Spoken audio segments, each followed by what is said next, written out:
Yeah, we've got green lights, we've got audio. I think everything's been updated. It's sort of like, it's funny, 10 minutes to go I sort of thought I'd get prepared and get everything ready, and then there's an update for my recording software. So anyway, it's all gone through. I can think it looks like it's working. Let's have a quick look and see. Have we got, yes, we are live. Great. Okay, welcome guys, welcome. We are... Just leave that one back there. Okay, so what we'll do is we'll start basically going through the gaming news, I guess, of the week and so on and so forth. I haven't really got much prepared, although I do actually have some exciting news. We do actually have some giveaways for Total Conflict Resistance, which is a really, really cool game. So I think I'll start off by showing you what that game actually is. So I've been lucky enough to sort of, there it is there on my screen. I've been lucky enough to sort of play this game a few months ago, actually, but it's only just really sort of hit early access now officially. I was surprised that it took as long as it did, to be honest, to actually come into early access because it was a very polished game even before when it was sort of like in the closed beta side of things. It's been a very polished game for a long period of time. So let's have a look at Total Conflict Resistance. Let's just go across to the Steam page and have a bit of a look. So if we have a look at Total Conflict, I think it will appeal to a lot of you guys actually. It's weird that it's got the soundtrack but not the not the actual one, other one. Total Conflict Resistance. I'll start there and then we'll just go and see what we can find. Yeah, there's the actual game. I don't know why it didn't come up in the listings there. Just make sure that that's turned off for a second. Get rid of the broadcast. Hi Jemison and Battle Mode, how you guys going? Hope you're all doing well. So let's have a look at the video because there's so much in this game. It really is quite amazing. I know a lot of you have been sort of waiting for other games that have got not the same sort of action, but there's but similar sort of action. Like we've got modern forces where you're in control of a lot of different types of forces, and then going into tactical battles. And this is really what Total Conflict Resistance actually does. Hi Chris, how are you going? Let's just unpause it and just let it go forward there a little bit. So with this one here, this is just showing the actual tactical battle side of things. You do come in with squads, and you also come in with equipment. So it's not just, it's sort of like, what's the name of the game? I always forget about it. Mountain Blade. It's like Mountain Blade in a modern era, where you've actually not just got your foot soldiers, you've also then got armor that you can then control, or you just leave it up to the AI to sort of deal with it. You can play the game also in first-person shooter mode, so you can sort of play it either way really, where you sort of are sitting back, letting the game sort of develop as it goes. But God, it's a really, really polished game for what it does do. All sorts of different equipment as well. There's some artillery that's firing. And this is the first person mode. Again, it's basically just against the AI, but it is really quite amazing. Really quite cool. The helmet.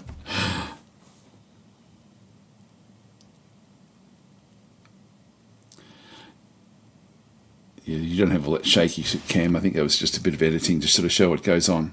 But fully destructible environments.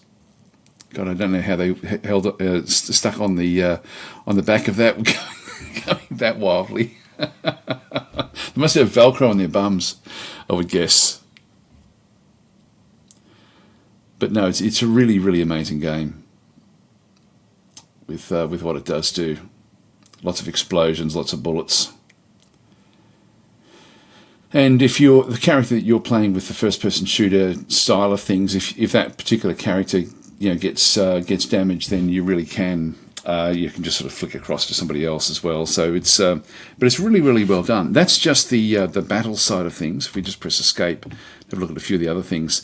This is sort of like the world map. The world map is also really, really interesting as well. Like where you've got it's a preset map. So there's not very much randomization that does go on. There's a little bit of procedural generation with some of the ways that the towns sort of then work. I don't know if I can bring this one up. Yeah, I can a little bit. And I forget exactly what everything does, but like this is like a farming area that looks like specialising in corn. Got a few other farms in through these sides. Everything has to then go and feed into other areas. Hi Jeff, how you going? And CB and Andre and Brad Flegel, how you all going? So we've got these various, so each little town has like a specialty. This one here, I think, is like either a mine or a workshop or something. And they've got like a garrison. You can sort of see there. These are sort of like mechanized infantry by the looks of the NATO symbol back in through there. And so you need to then manage basically what goods you're getting from your cities, while you then go off to try to then take over other cities as well. So it really is quite interesting. You can see we've got some actual armor back in through here and down through here as well. It's great the way it does actually work. And so you've got these, I guess, these sort of like small republics or democracies or, whatever they might be, fighting against each other in a very, very compressed land area. Hi, Charank, how you going? We'll just go next. We'll just have a quick look at these. So this is again first person mode. Again, you've got day-night cycles and things. Diplomatic missions to improve relations. So you've then got diplomacy. Very simple diplomacy, but it still works fairly well. Again, just more shots sort of showing what's going on. But it's very, very, very well done. So that's the giveaway for today. And before I started, actually, I was having a bit of a look to see how the game is going, because this is a game that, as I say, it's been very, very polished for a long, long period of time. Like, it looks really, really cool when you do play it. And the last time I played it was quite some time ago, actually. When did I play it? Only played it for less than 4 hours, actually. I thought I played it for longer than that. I don't know when the last time. I think I might have shown it here on the ChatTactic stream a few months ago. But it really is very, very good. If we go down to the reviews, and again, I like to look at the negative reviews, particularly from somebody who's played this much time in it. So we've got another one here. It's only 2.9 hours. That's not really enough. 88 hours. There's actually good through here. I'll just try to find one. 14 found that one helpful. Why did no one find this one helpful? Only one person found that one helpful. I'll go into the other one and have a bit of a look at that. But overall, the actual ratings are very positive. So they're sort of like in recent times, it's 82%, 84% overall for the actual game itself. And for a game that's been out for like a month and a half, these sort of games with no real launch as such, it's doing quite well. And we can see why, or not why it didn't have a launch, but we can sort of see the impact of not having the launch. Yeah, this is 88 hours. Let's have a look and see what this one says. Because I think it's always helpful to sort of see what the focus is of people who do give negative reviews. The following summarises my 23 hours of gameplay. So 23 at that stage. Now that's interesting. 23 hours, yet he then played another 50 hours. So I wonder if this review should be changed. Anyway, after completing the only available campaign by conquering the entire island, I've tried most of the units, weapons, and all of the maps the game can offer as of mid-June. Okay, well that's very, very recent. My rig, maybe he left the game running on his computer or something. I don't know. My rig is as follows. Yep, an i5, so not very good there. 32 gigabytes of RAM and a GTX 1080, which is what I've got actually on mine, which is fairly old graphics card. The game is installed on an SSD and the drivers are up to date. Please spare a few minutes and read the review if you're considering buying the game. Positives. And I found that it was very responsive on my system. I didn't have any issues with it at all. Okay, so the game simulates an imaginary island on which the dictatorships and democratic countries constantly go to war with each other. Rebels seize the opportunity and attempt to capture the last offended cities. There are two phases, campaign phase with resource management and battle phase. Yeah, this is a good summary, actually. So graphics are satisfactory. Armoured units shine the most. Yeah, they are. They're not brilliant, but they're not bad. For what it actually does do, it's very, very cool. The core of the game is solid. The player manufactures and uses weapons and vehicles by managing limited amount of resources, such as aluminium, steel, or fuel. Happy to say that it's not as complicated as Hearts of Iron series. Well, the focus is more on these tactical battles, I think, more than really more than anything. So the game is stable. I've experienced no crashes. I was able to get a steady 60 plus frames per second during my entire gameplay, and that's with an i5 as well, which is not that powerful. Infantry and vehicle controls are responsive. Gunplay is not bad. The game is priced correctly. The developer deserves to be supported. Okay, the negatives. Okay, it's very hard to spot the enemy infantry. There is some sort of blurring, which I could not find an option to turn off. That you can't. I'm pretty sure you can turn that off. I think I've turned that one off when I was playing that one. I found that annoying as well. I thought I found a way to do it, but anyway, I vaguely remember doing that. The AI is very terrible and inconsistent. Sometimes snipes the player across the map. Sometimes cannot see and engage an enemy unit only 2 meters away from it. Pathfinding is also problematic. Vehicles get clogged into each other, which you sort of expect with these sort of games, to be honest. They can also get stuck over rocks, wrecks and trees. I'm just trying to think, probably one of the games in terms of the actual combat would be the Armour series of games. And the Armour series, how would it compare? It's very similar in the sense of the way that the combat does work. I think that the Armour series is probably a little bit better, a bit more accurate with certain things, but it's... in that sort of sense, I mean, the armor is you're just playing on the one map. You're not actually doing the other strategic management side of things. Okay, there is a strange AI behaviour where an enemy unit is spotted. The AI constantly fires to the last known position, then stops after the entire clip is empty. Yeah, I haven't looked at all this sort of stuff. The last combat I had before running this combat was 80 versus 300 plus. I've completed the battle with 7 losses. I have no tanks, only 1 Tiger, 5 men Russian transport vehicle. Okay, so blah blah blah blah blah. So yeah, saying the AI is not very good. Again, I could see that. I think the AI cannot throw grenades or launch RPGs from inside the houses, therefore killing their teammates and themselves. These are things I would think would be fixed, or fixable. I won't go read all of it. Yeah, so it's very very specific about certain weapons, not really where the AI really doesn't know what they're doing, but I'm guessing that will then be sort of changed. Okay, diplomacy part of the game is missing a lot of basic features as well as trading. Yeah, it's functional. It's functional. That's pretty much what it is.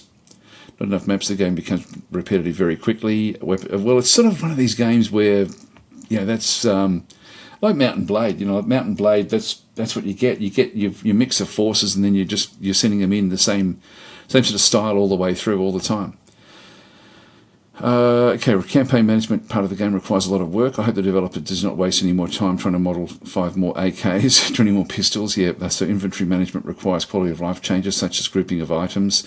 That would be cool, actually. I mean, there is a lot of management before you go into battle. User interface is terrible. The game deserves a better interface. Just copy the 1 unit order from the Bannerlord and be done with it. Yeah, there we go. My apologies for the lengthy review. I have to say it was worth them. I have to say it was worth the money, as it kept me occupied for almost a week. As you can see from the negative section in my review, the game requires another year in development. It's early access, so it can truly be a competitor to the Bannerlord or Gates of Hell. Let's hope the developer does not botch or abandon the project, which I don't think that's going to happen, actually. So I'm excited about the project. I think it's had a pretty good start as well. I'll just read a few more of the comments, then we'll have a look at a few other things with it. Battlemode saying it looks like a first-person version of Jagged Alliance. That would be a good way of looking at it as well. But it is a very, very... And this is the giveaway for today, guys, so stick around to the end and be in the running if you like the look of the game. But I do like to look at the negative reviews, particularly somebody who has played the game for a period of time. Most of the reviews, as you see, that they are fairly popular. What's the most longest of the popular ones? I mean, this is 42 hours, actually 90 hours. Yeah, 42 at time of review. It's Mount and Blade, Modern Warfare Edition, Early Access. It's janky. There's a bunch of fiddly micromanagement. The AI needs a lot of work. The balance isn't there yet. It's very, very fun. That's a good one, actually. That's pretty much what it is. And again, positive reviews, but just, we need larger maps. We need more consistent construction slots, which will, it's early access, so that's all sort of coming. But yeah, it's interesting to sort of see the take that people actually have on the game. Yeah, 165. That's yeah, I don't know what that is. Yeah,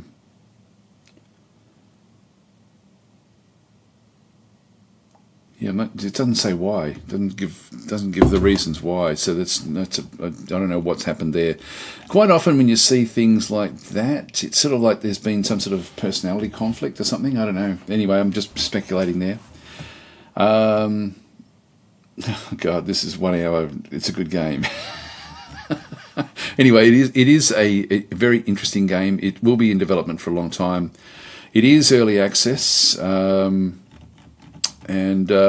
so it's and as I say, I've been impressed with the take on it. Like even with the way it's been released, like it's been in development for a long time, where it really was polished enough to be an early access release, and they just didn't do it until recently. So that's interesting as well. Okay, so Chris is saying regarding Stellaris, I'm just getting my head around the new leader mechanic. I haven't played Stellaris for so long. I think I don't know, I'm really falling really deeply in love with Distant Worlds 2, I've got to say. Okay, Toby's saying hello, everyone. Evening, morning, whatever it might be. It's very early in the morning for me. Tom is then saying this reminds me of another game. Yeah, Freeman Guerrilla War. It's been a while, so I don't know if that's right. You see, you are right. This game, yes, it's very, very much like Freeman Guerrilla War, which is a game that was abandoned. This game looks to be in way better shape. It's funny, funny you say that, because when I started looking at it, I had to go and think, this is so similar in its scope, and also it's a much better game than Freeman ever was. But Freeman had a lot going for it, and yeah, I sort of was almost wondering whether it was the same development team, but it's definitely not. It definitely isn't. In fact, I think if we look up Freeman, it should be in here. Yeah, there it is there. So it's still there, but this, I think what we'll find is, yeah, it's it's mostly positive back in the day, and then it's mostly negative. Only 20%. Sorry, 20%. Yeah, 49 reviews in the last 30 days were positive. So 80% of negativity now, where you basically sort of deck out your forces and sort of then go in, same sort of style of thing into here. But I think what we'll find with the negatives here is how the game was abandoned. Dead game. 1 year since I've heard anything from the developers. If you go over this game, go to the workshop for any fixes. Yeah, dead game, very sad. It's fun for me. Yeah, I suppose you're rework in development right now, but progress isn't looking to be quick. So yeah, unfortunately this one, and it seemed to be, and if there was someone had written a fairly good summary as to what's going on with the game. And I looked at it some months ago. Let's see if I can quickly find it. But yeah, this is very, very similar. Just go to discussions. Okay, updated. When was that one done? Okay, they are. So they're still working on it. That's good. That's good.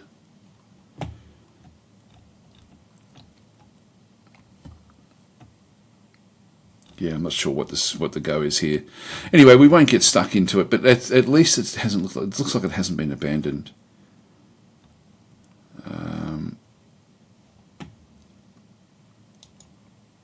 Let's see what they're sort of saying. There was someone that was part of the development process, I think, who basically ended up feeling so guilty about what was happening with it that they wrote something in here. But I think that was the game.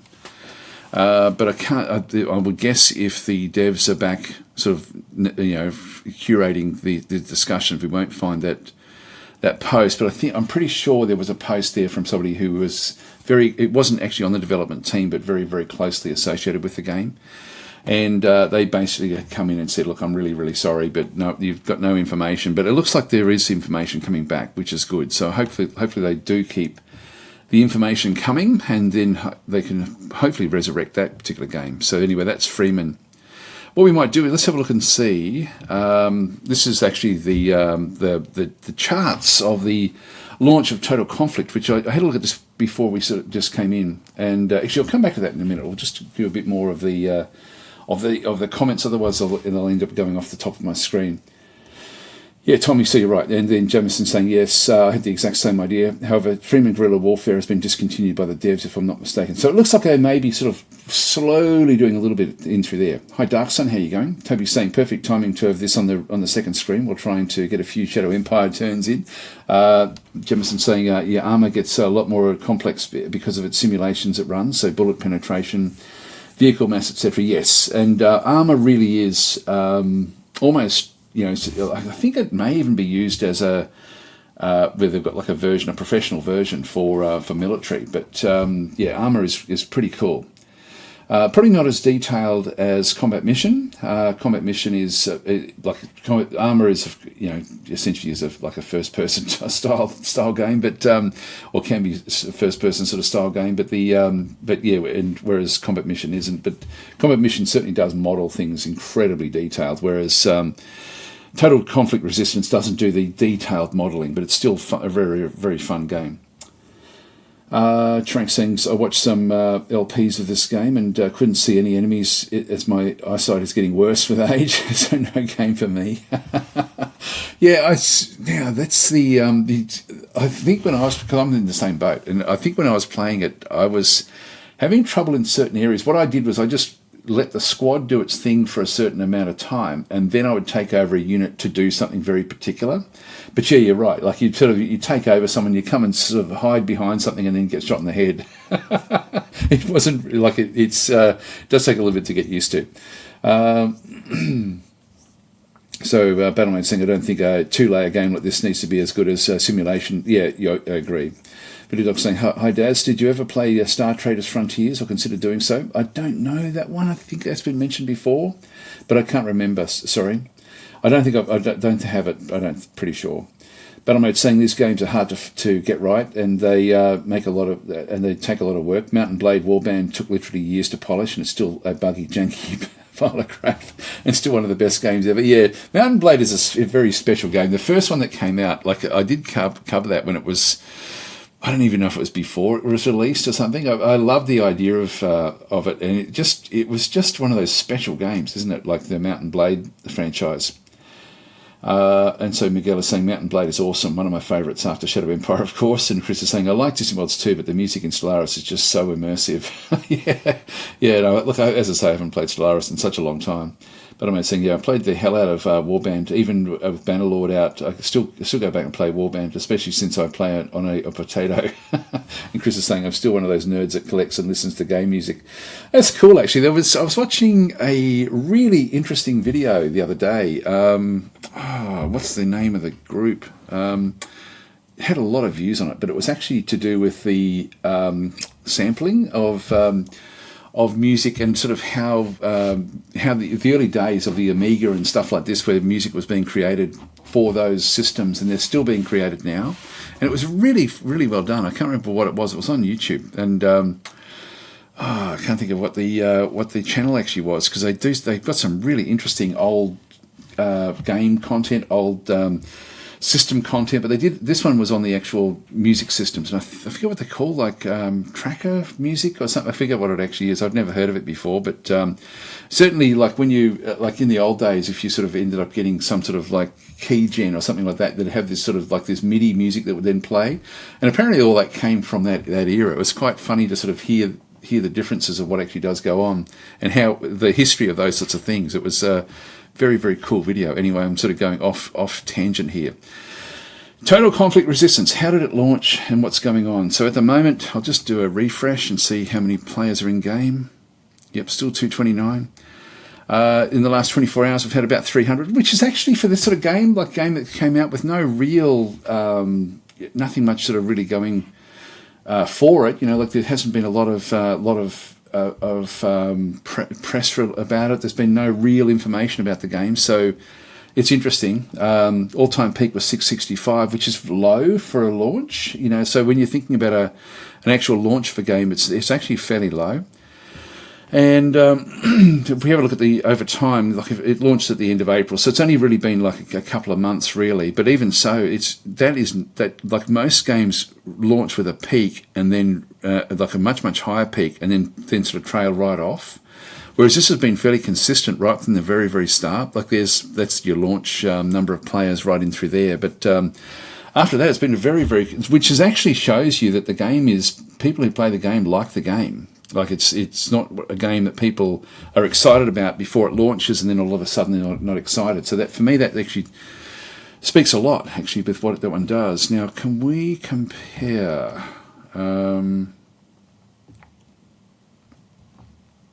There is a comparison here somewhere. Compare with others. Yeah, let's do compare with Freeman. And we'll search... so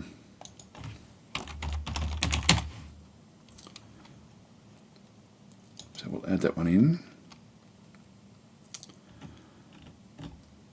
Okay, click to compare two games. Now, of course, this is so you can sort of see through here. This is actually what's currently going on with the with them. So you can see with when Freeman actually launched, like it had a much better launch when it did actually launch. So it launched back through here to 1,300. Its peak was back up into here at 2,200. So it's not a massive launch, but for a an indie sort of development type team. These are fairly strong numbers, and when we have a look at it, you can sort of see there that even with those numbers, it gets down to around about the same sort of level. In fact, it ended up getting fairly quickly down to the lowish levels back through here, and then it sort of picked up again, and then that's when it looks like people then sort of felt that it was being abandoned. So people then sort of trailed away, but it's still got a viewership in through here as well.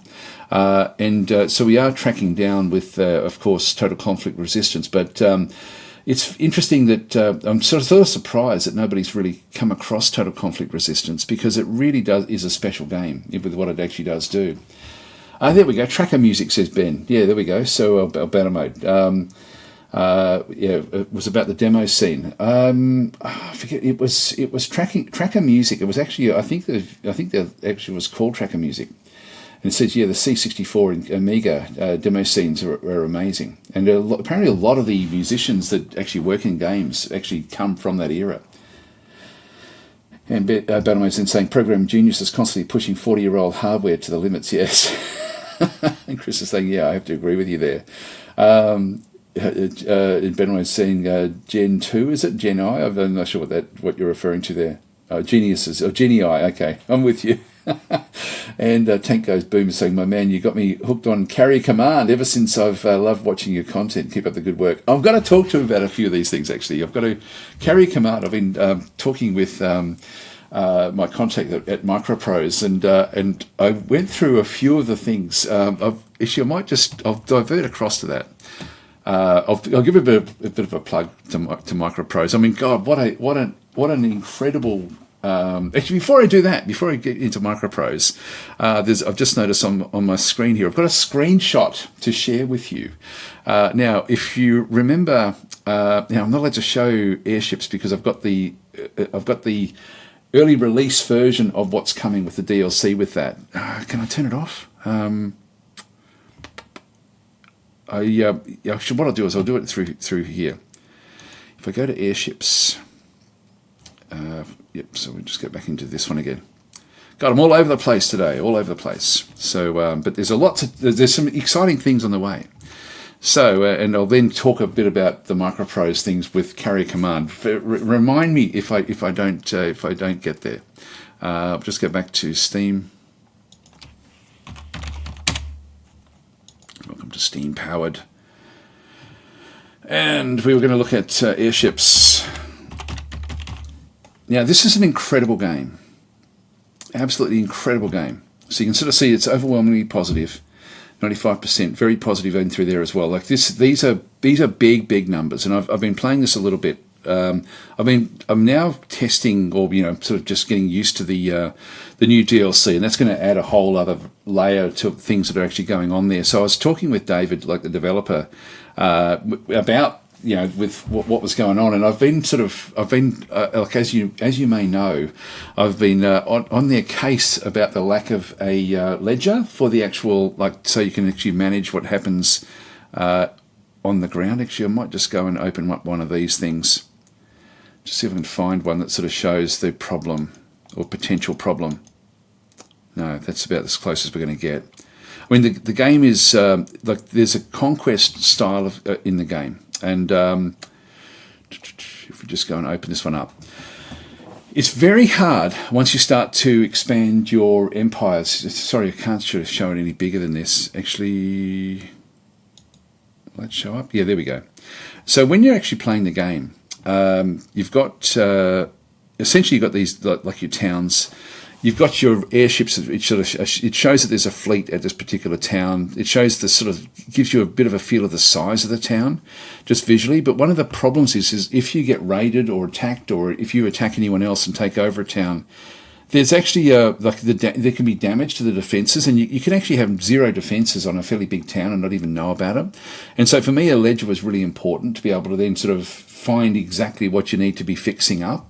And so I've been on to David for months or years, I guess, about the that's the one thing that's missing from the game.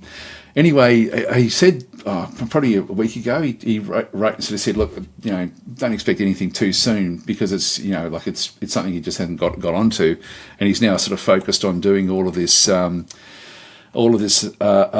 like the DLC. So he's actually really involved in getting the DLC done. Plus he's had some health issues as well. So he's been a very difficult, it's been a very busy time for the developer of Airships, and what an incredible game.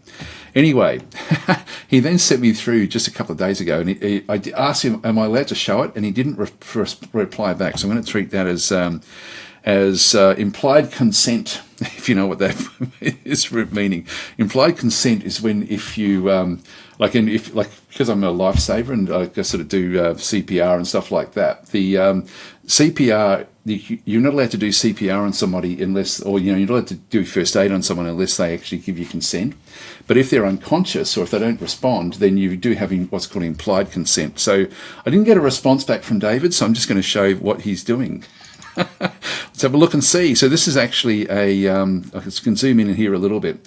What he's done here is really cool, because this is actually just a work in progress. And he just flicked it through to me and said, well, this is what he's thinking of doing. This is we don't need a ledger if we've got this. So this is really cool. Back to what he's done is we've got the different map modes. Now, if I go back to this into here and open this one up, it's a bit hard to see, but you can see the different map modes. The first map mode is really just sort of like a bit of an overview, but then there's other things like diplomacy and all sorts of different things down through here. And what he's been working on, which is, as I say, very cool, is a new map mode back in through here as well, which is actually a city defense strength map mode.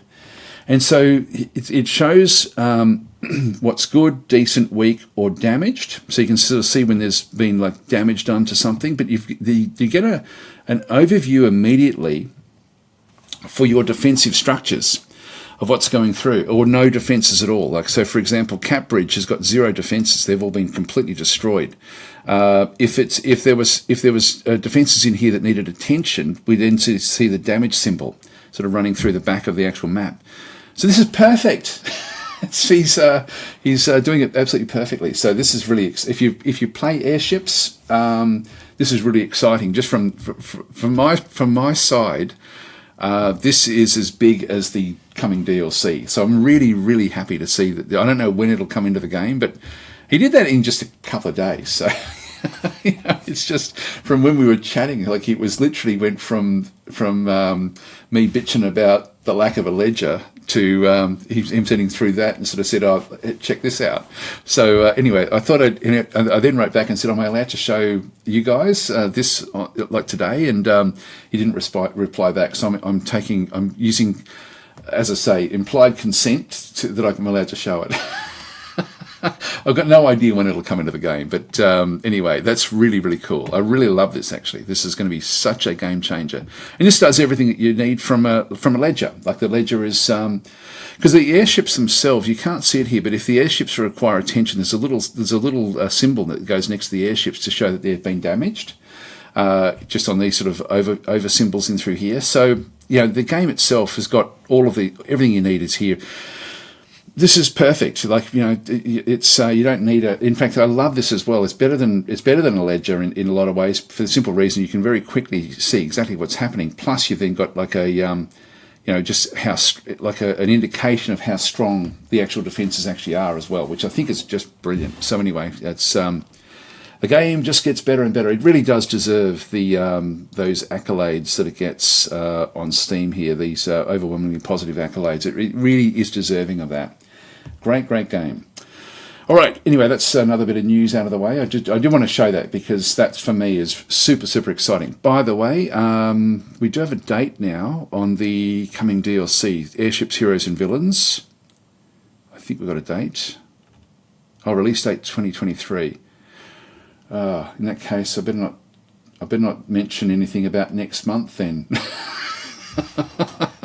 I feel if I'm giving things away, I'll give things. If I'm giving information away, I don't know if it's. I mean, it may not be released next month, but I've planned release date 2023. But it's close, so just be aware it is close. Yeah. Oh, here we go. He has said when it's releasing. So I'm allowed to show it in a few weeks' time. But anyway, Heroes and Villains releases in 1 month, so that's actually this one in through this side. I might read this one out because this is another one we'll be tracking as it gets closer to release. So I'm happy to announce that Airships, Heroes and Villains will release on July the 20th. Okay, so 2023. It's the first DLC. Now, the 20th, what day is that?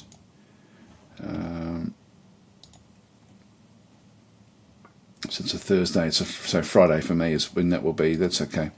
Whoops. Let's go back in again.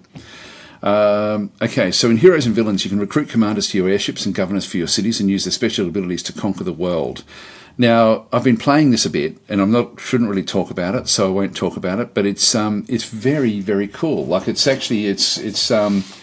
really quite interesting. Like there's anyway, I won't talk about it until I'm allowed to. Commanders can outflank enemy ships, supercharge their engines, or repurpose random objects as ammunition. And some commanders are sorcerers that can bind enemies, control the weather, or summon creatures to aid them. Some of these seem a little bit OP in some of the instances, anyway. But it's meanwhile, governors increase the productivity of cities, quiet unrest, and can pronounce edicts and events such as martial law, forced labour, or a fun masked ball. Based on your actions, these characters can gain experience, gain or lose their ability, or become more angry, stressed, insane, powerful, famous. So over time, some will change into different versions of themselves, experienced or embittered or empowered. Disloyal governors can be great liabilities, while some heroes can become famous or magically powerful enough to help you win the game. So this is actually, and it really is something where, if you've played the game and you've just been playing it's a great game anyway, even without this DLC. But what it does do is it actually adds a whole other consideration. Like there may be, for example, areas in your tech tree that you want to completely avoid because it's going to piss off one of the people that you've employed to actually sort of help you win the battles and stuff like this. So it's actually, and the way that they participate in that, I don't think there's any. Is there any vision on this? If I can show it, I'll show it. Okay, he is showing a lot of stuff in here. You see there, like loyalty is a factor in through this side, and so they get -1 from a gentle takeover of a city and +10 from construction of a police station. So this one here, this John Heath, for example, I can't sort of show it any bigger than this, I don't think. Yeah, no, that's just going to go back. So this is a governor. So he wants to be a governor of one of the cities that you end up controlling. And so he ended up. In fact, I think this is the game setup. You've got like a random selection where you have to choose one to be your starting governor or captain, whatever you actually want to have. And these are just randomly chosen from amongst the group. He likes martial law, for example. He suppresses unrest and he gives +10 production. So he's a bit of a taskmaster. If you're taking over, if you do a gentle takeover, he doesn't like that. He wants you to be brutal in your taking over. So it's sort of, they make you play certain ways in the game, and +10 from construction of a police station. This guy here is a captain. So this one is, he's gone mad with power perhaps, so he's got a sanity level, and so the sanity then changes over time. So every turn he goes down by -1, -10 from a combat defeat, -20 from the Empire losing a reputation level. So you get this, in this case, you have to be super careful not to give up any of your reputation levels. +30 from the destruction of a Stone Guardian, for example. So if you can get rid of a Stone Guardian, he then goes up and he stays sane for a period of time. These do actually have a maintenance cost as well that you have to pay for, but they tend to be worth it. -20% crew speed. I don't know why that's on there. So blinding glimmer. He brings in all these different effects. So his crews are slow, so they're slow moving, but he brings in like a unit. He can create a sinkhole in the ground to get rid of defenses, cause paralysis, or induce fear. So he can do different things during the battle. So he's a mad scientist essentially, but you can sort of see there, like it's like some really powerful effects in battle, that, but at the expense that he may go insane and then change into something else. So it's really quite interesting the way it does actually work. Okay, so you move dragons. So this one here has got like an ability. This is this one is a governor who can move dragons, so he can move the dragons out into somebody else's terrain. This is how they're applied. When you actually have a commander on board, now which one are we? I'm not sure which one we actually are. There'll be a little symbol. Oh yeah, I think it's this one here. Potentially, there's a little symbol showing that there's a character on board, and it's a bit hard to see on these small screens here. But anyway, the smoke screen produces a thick cloud of smoke that makes the ship very hard. Actually, that must be it there, I guess. And so that's actually the special ability. You can only use it once per battle, and then that's it basically. So it's once per battle type thing, but they're really, really interesting the way it sort of does work. And the AI has them as well, so it's sort of it becomes quite a fascinating aspect of the game. Okay, pirates settling. Okay, so that's don't know why they're showing that one. Yeah, I don't know why that's part of this. And here we go. This is Conrad Nix again. So yeah, so we can like this is his martial law, where you can get -30 unrest if there's a problem. So you can see that when you've got the town, it's sort of showing that it's Conrad. He's now imposed martial law, and it's generating $65 dollars per month or whatever it is that whatever the time factor actually is. But anyway, it's going to be a great addition to the game. So anyway, I thought I'd just sort of show that one as well.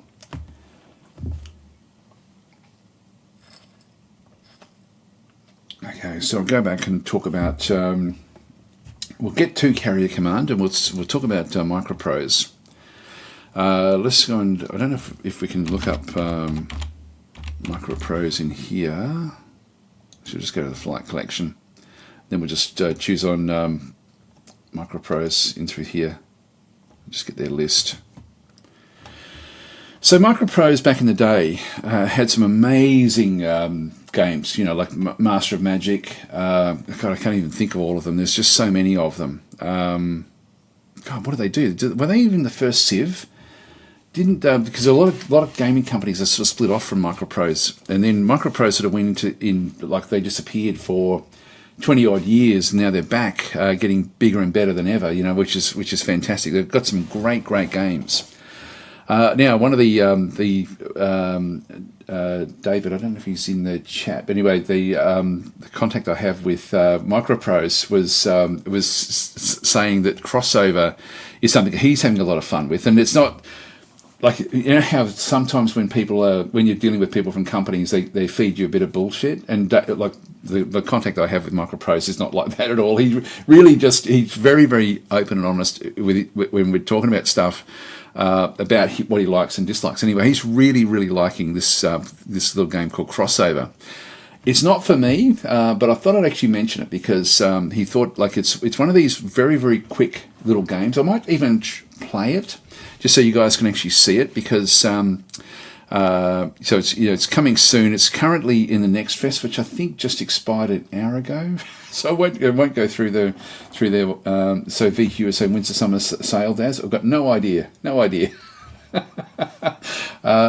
So anyway, that's so this one here. The crossover is an interesting game. I'll show you how it plays, and as I say, it's not my type of game. So I might do that, and then we'll come back and talk a little bit more about MicroProse. So I do actually have it in here. I did. He told me about it, and then said he's really enjoying it. And he said I think I might like it. And I had a look at the description and thought, no, it's not my type of game. But then I downloaded it anyway, and it's not my type of game. Sorry, David, it's not my type of game. But I'll just quickly show it. Yeah, there's MicroProse. So they sort of deal with sort of like smallish developers, and they certainly sort of, a lot of the games sort of harken back to their old, to the games that they used to do. Okay, if I just go to now this is only the demo version. There's only like basically so 3 solo stages and a co-op scenario. So you can play it co-op, so you can play it with multiple people. Let's just go and I'll just go to new campaign just so you can sort of see it. So you've got like different books essentially. So it's like some monsters are coming through to have a go at your Dungeons and Dragons sort of setup. Just go and select the game, and then you've got like different missions that you can then do through here. Again, this will appeal to some of you. It's not something we can't do this in the demo except for the first one. And I won't talk about it too much. I'll just show it. So I'll just go to into play, replace current save game. Yes. And so you've got, like, the way it sort of works is you've got you start off with essentially a Dungeons and Dragons character, but don't get excited if you're into Dungeons and Dragons in a big way, because this is not a Dungeons and Dragons style game. But you've got like different sorts of things. Like, for example, so we've got to play Halfling, don't we? We have to play Halfling. So if we go that way, and we'll make it a Halfling cleric as an example. And what that'll do is it changes what they can then have as their abilities using different dice. So we've got Dwarven Mace, 1 die 6. We've got different health potions back and through here. A Veil of Light, 3 die 4, for example, to use that's the damage that is then done through this side. So as I go through, it's then going to change what they do. But let's just go with a Halfling. Halfling Rogue actually probably would be... let's go Halfling Rogue. And so you end up with like gold, hit points, XP, Constitution, Strength, Dexterity. And if I just keep on re-rolling the stats, you can sort of see that they do sort of change around a little bit. I'll just keep on re-rolling until I get something that's going to be doable. So I want fairly high dexterity, I guess. That'll do. Alright, so we've got like a catnip in through here, a fine point dagger. So we've got die 4s, die 6s in through this side, different fire bombs and stuff. We'll accept this one. So it plays differently for the way that you play it based on the character that you then go and generate. And so the dice ultras, so these, if you can get like combination hits, and again, this is not my type of game, so just see if you guys like it. And we'll just play this first one, so we'll just fight. You've got like a bit of a sort of story thing. The artwork looks good. Now, what actually happens here is you've got a bonus delay of different seconds. Now, at the countdown, I can press tab at any point to say, like, to pause the game. Now, when I first started playing it, it annoyed me that I was pausing so much. So, because you can actually literally pause and go through, but I do need to explain what's going on. So here's the character sheet that we generated before when we came in and starting. Now, we don't have a character showing on the screen as such, but the enemies are going to start spawning very, very soon. So, drag slots to rearrange. I'm not sure... Can we do that? No, I'm not sure how these actually poison darts. Yeah, I don't know why they're actually. So it's just you can make these so that at least you go exactly where you want them.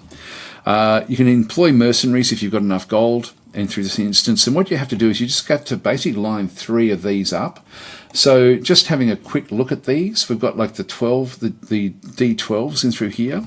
I've got a line, but the ones that I really need. And so I'll just show you this. Like if I go and click on the D12, in fact, if I just go and press tab, go D12 and then click on that one through there, and I'll just press tab again. It's now gone through, and we've just got 3 D12s because of that one through there. So, we've got different abilities that sort of level up. So it's more about doing this sort of thing. Now I can't change it. So for example, I can move this one across. I'll just play it. I'm really bad at this, but I don't like these sort of games usually. Now that was a double up there. We ended up getting 2 that came in at the same time. as they were dropping. So I'll just keep on playing anyway, but you can see that we're now getting some die 8s. We've got some die 4s in through there as well. I'll just keep on sort of focusing in here. So I'll just go and grab those. Can't do anything else there. Grab that one and cross that way. That one there. My wife loves these sort of games. I hate them, usually. So this style of play is not what I normally would play, but I'll just play it through anyway. Now, see how it's happened in here? These creatures are now coming through, and they're now attacking the sheet, the character sheet. So now I have to go and kill them with the dice that I've actually been able to get from over here. So I've got a few dice. So if I go to my poison darts, I've got 3 die 6s and 3 die 4. So I don't have very much in terms of what I actually have through here. So we'll go to a poison dart. So if I go and press tab, go to poison dart, I can then just go and poison that particular one. That didn't really work. Get the fine point dagger. Oh, hang on, I've got to right click. That would make sense. So I'll just do that a couple of times. And we're now out of these. So I would need to go back and quickly go and get more of those if I wanted to then use the use that fine point dagger. And if I can get them inside this area, I can then do more. So I'm doing pretty poorly in here. Okay, we've used up all of those now. We do actually have the poison dart again, so I'll just go back and grab that. And if I go poison dart and then right click, there we are. So we've still got one more die 6, and the next wave is starting. So now I've got to very quickly go through and just try to get some of these back in here again. I need die 4s. I'm not going to be able to get them. Yeah, I don't like these sort of games personally, but that's sort of how it's played anyway. I thought I'd just show it. They're already coming out, and I've got nothing to use except for this poison dart. Okay, and then we can bring a mercenary in. So I'll just get the mercenary into there. So the mercenary will then go and fight them while I do other things. I do actually have some fire bombs and things. So the dragons and things coming in, but that's the game anyway. So it's I will leave that one there. So that's the coming game from Microprose. Are you sure you want to quit? Yes, we do. And it's not my type of game, but I thought I'd show it because, as I say, there we go. David is in the chat. So yeah, it's but I thought I would show it because it may be something, and I do respect David's saying that David. I don't know if you were there before, David, when I was talking about it, but I know that you don't bullshit about, you don't hype things up, and you did mention that you have been enjoying that game as your beer and pretzels game, your relaxation game, the game you can play for 10 minutes basically.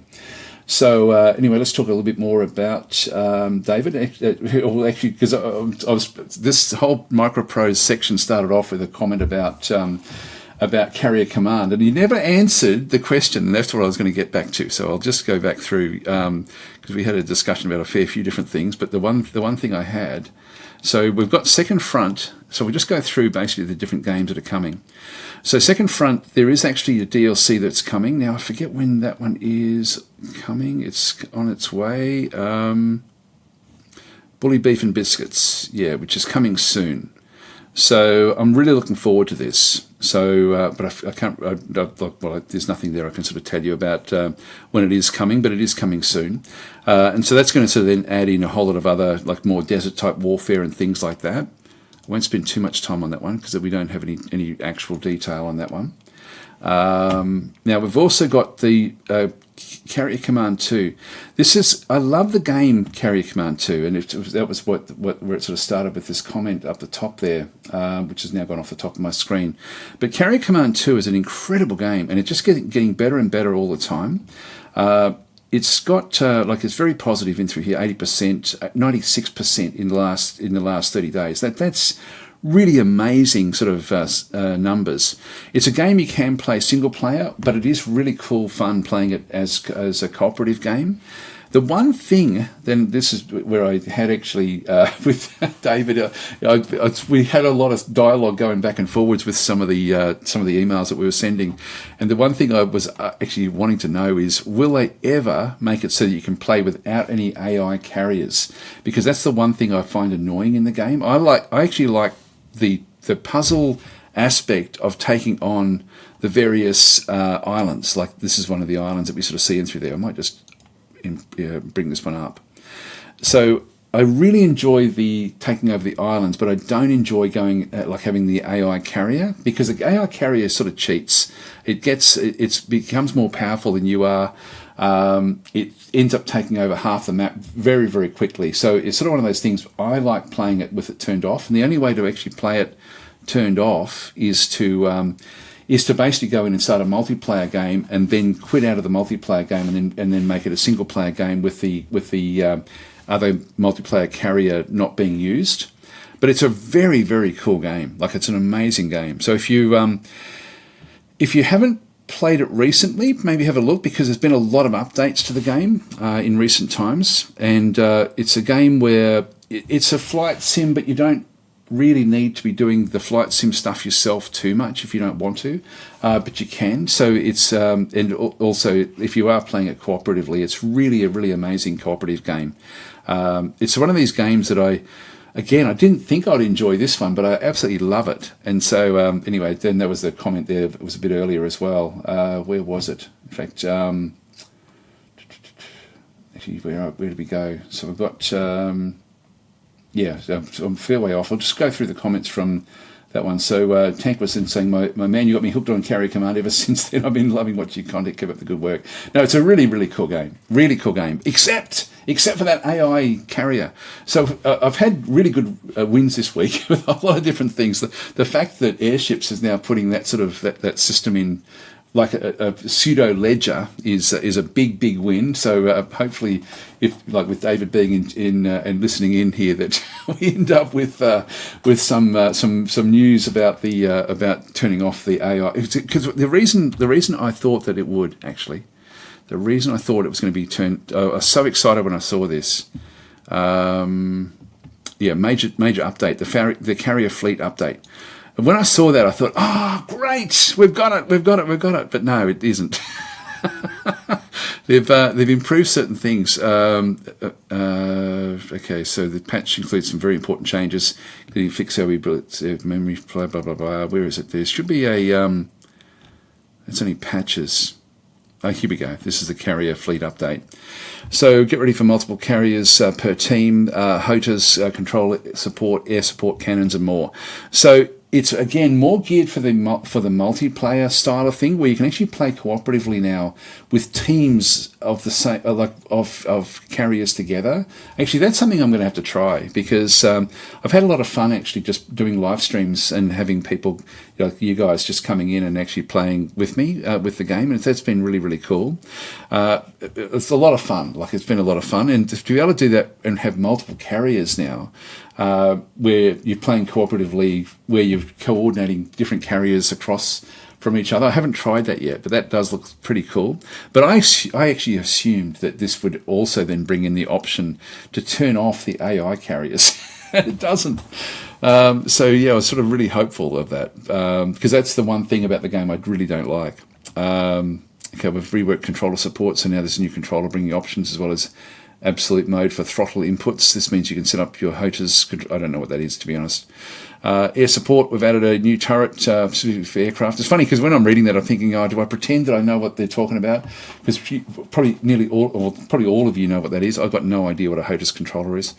Air support, we've added new turrets, especially for aircraft. The turret is a gimbal cannon. There we go. I think that's it there. Yeah, that looks cool. Or even on the gimbal's camera slot, allowing you to fire rounds from above. This means you can set your helicopters up as gunships, or even on gimbal control. Is that it? No, gimbal would be. That's just the standard gun, isn't it?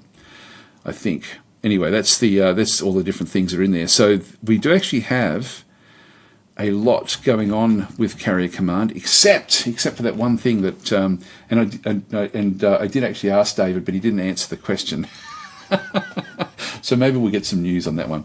But that's something that's the one little aspect that I really personally would miss. And it's funny because when I go into the, because I look at it every so often thinking, is there a better workaround than doing it the multiplayer way that I do it? And when we go in there, and because with the updates, I do tend to look at these sorts of things. I don't know if I can do a search. So disable. That should give us possible to disable the AI. There we go. So there's so people want it. Disable enemy carrier. Yeah, not very many, but there is a few of us that want it. So anyway, but I thought that might have come through with that carrier update. I actually assumed that this is awesome. I was getting ready to jump back into it again, but unfortunately that wasn't the case.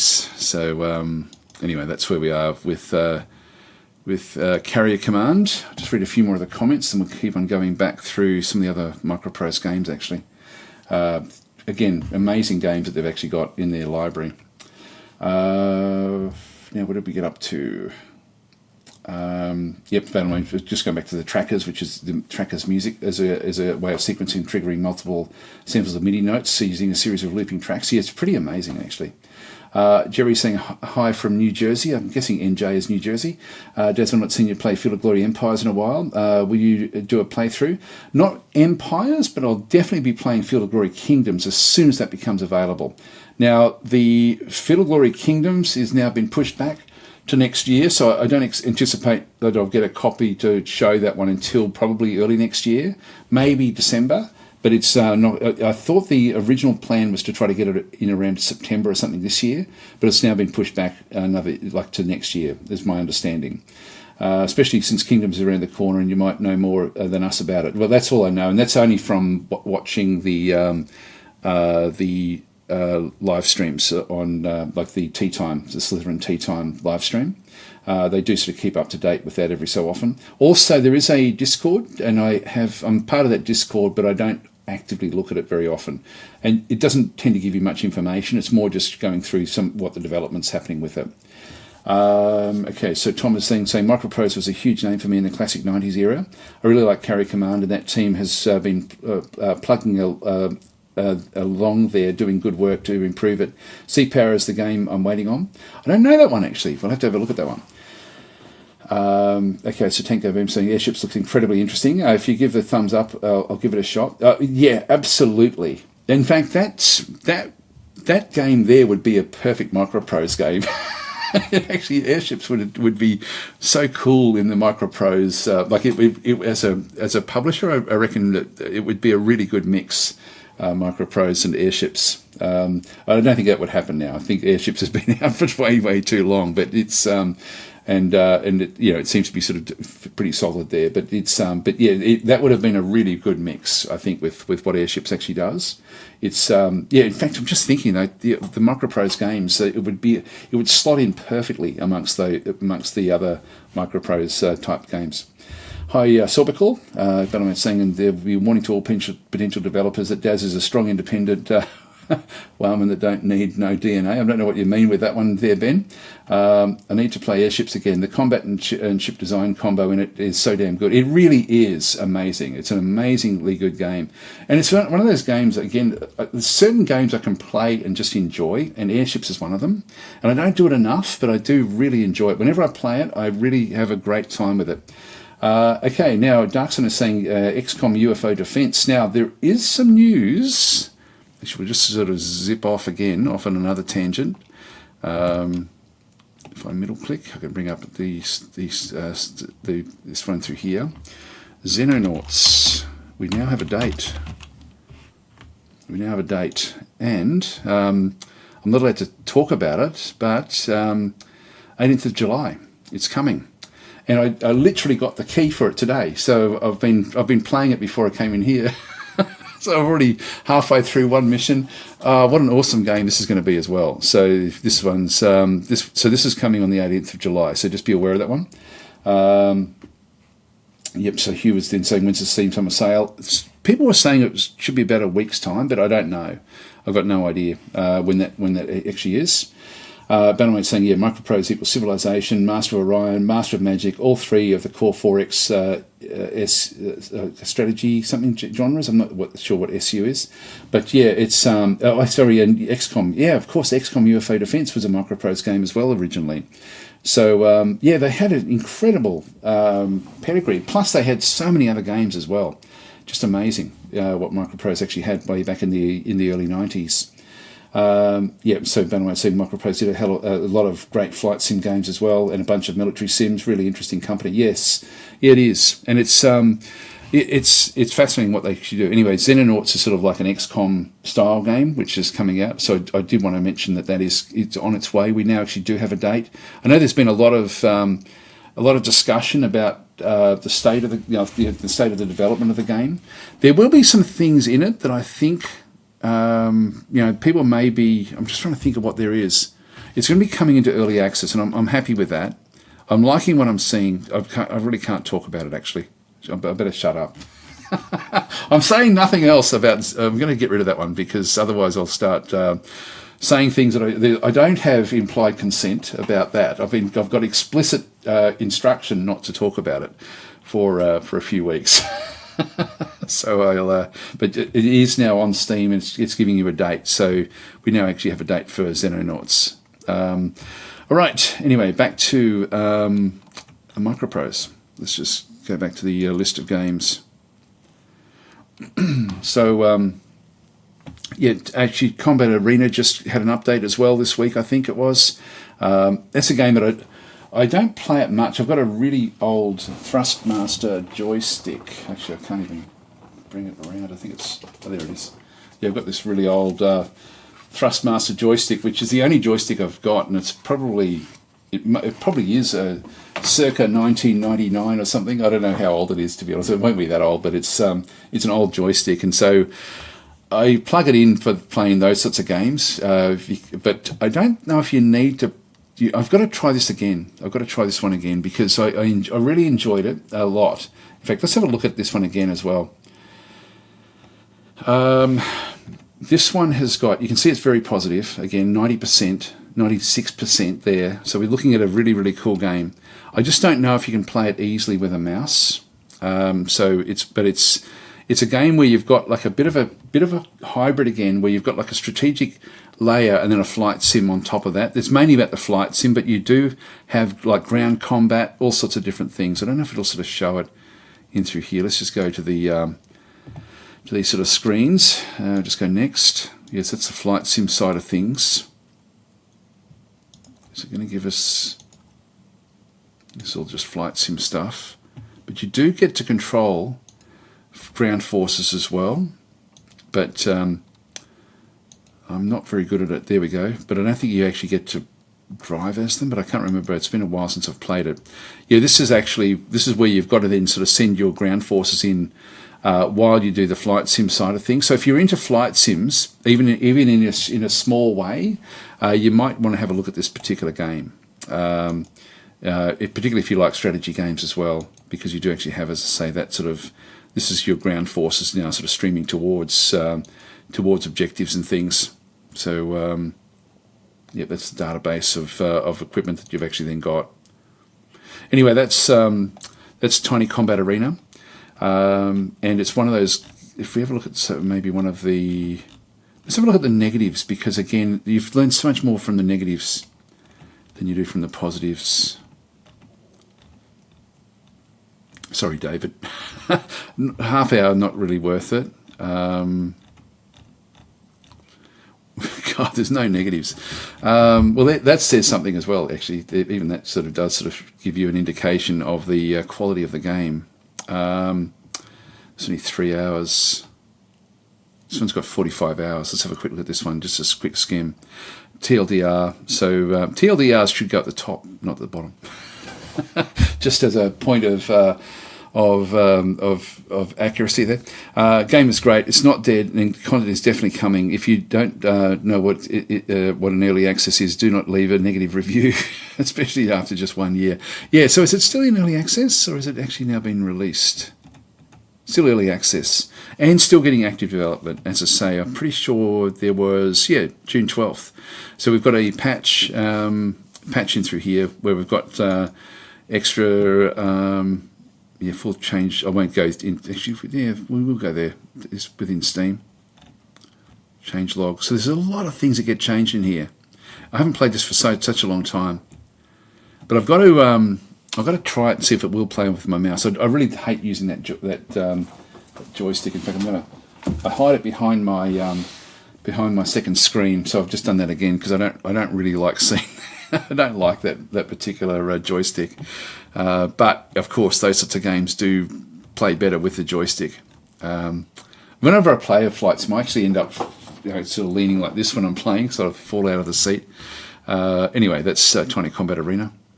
And yeah, still very much in active development there.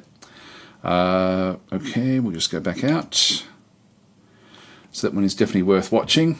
I did try Tiny Football. I couldn't really get it working well for me, so it was one of those things where it wasn't my type of game.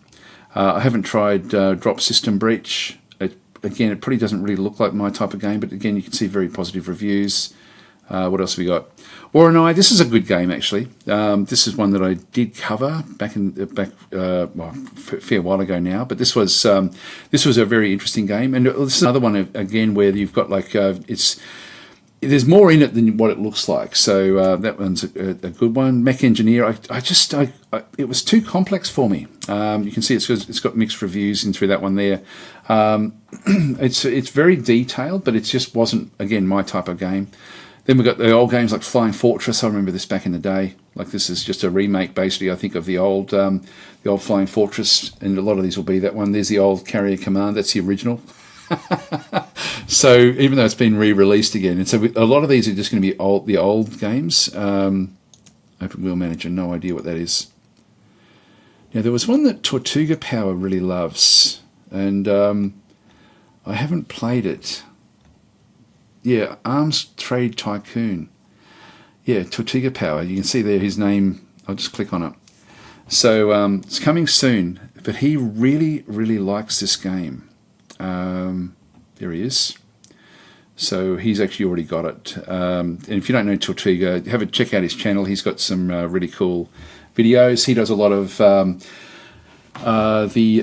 particularly war simulation type games, particularly with navies and so on and so forth. His content would be mainly around things like Rule the Waves, for example. So if you're wanting to sort of look at good content there, then certainly Tortuga Power is worth watching. But he actually really, really rates this game very, very highly, and it's one of those things where I don't know, like it's sort of I tend to like a lot of what Tortuga likes, but I don't. There's certain games where it gets a little bit beyond me. But this one doesn't look too bad. Let's have a look at this. I hadn't seen all of this, to be honest, because when he recommended it to me, I was thinking, I don't know, maybe. But but he was really impressed with it. So let's have a look. We'll play it with sound on.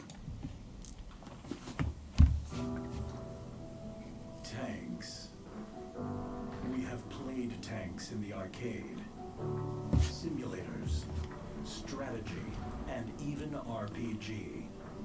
But have you ever wondered how it would feel to actually create one? Do you want to start from the very blueprints?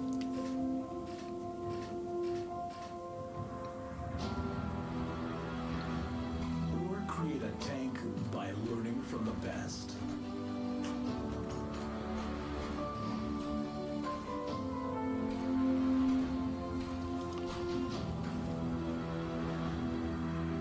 Do you want to learn how to handle a full production cycle?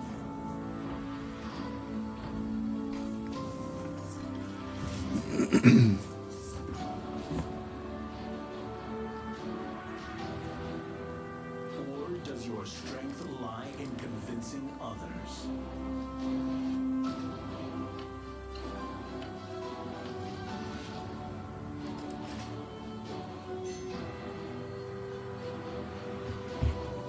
What challenge will match your skills?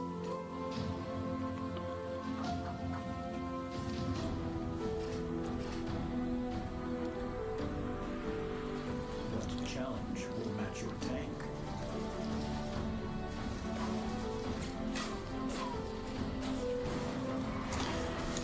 That's interesting. It's got, to be honest, just going back through it, I'll just go back and give it a bit of commentary, I guess.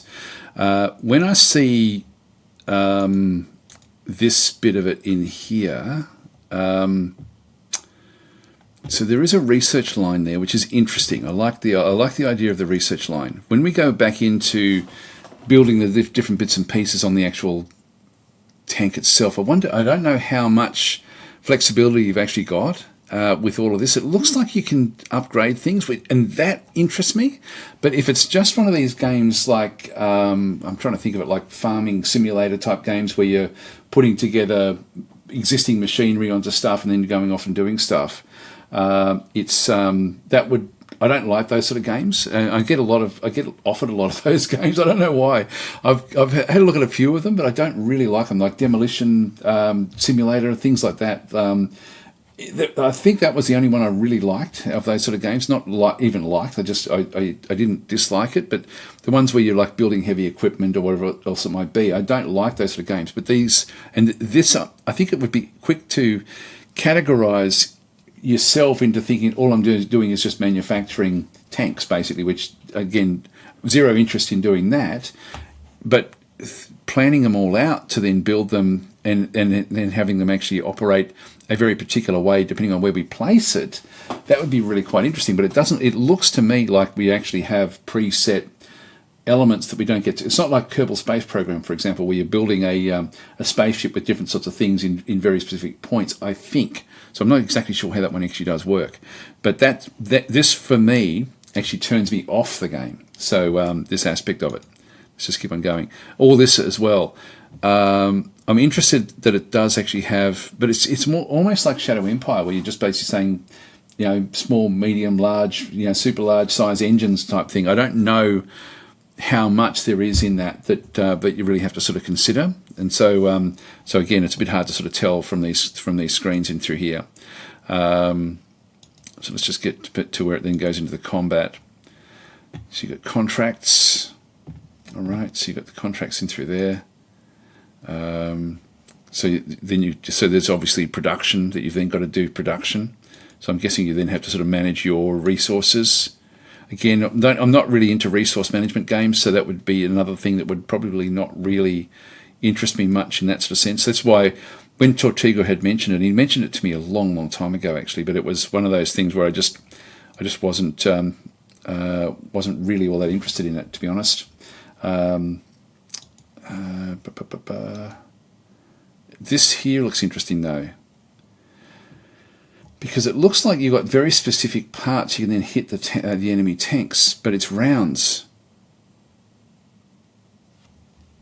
Now I don't know if it's round, like each shot is a round, or if it's just played where you don't actually get to control anything. But I'm not sure. Round two. We're not seeing any damage on them, which again makes me sort of wonder what's going on. So I'll just go back and let's just play this a little bit more. Oh yeah, they're being hit, but we're not seeing damage on the actual tanks themselves. In arms, trade, tycoon. Yeah, I don't know. I'm not getting enough information from that one, to be honest. So Vex is saying, I watched Tortuga play the alpha. Yeah, okay. So because he was really, really interested in it. And in fact, I think, Ben, was that you, me and Tortuga that were talking about it all together? I can't remember if that was the three of us that were having a chat about at the end of something else.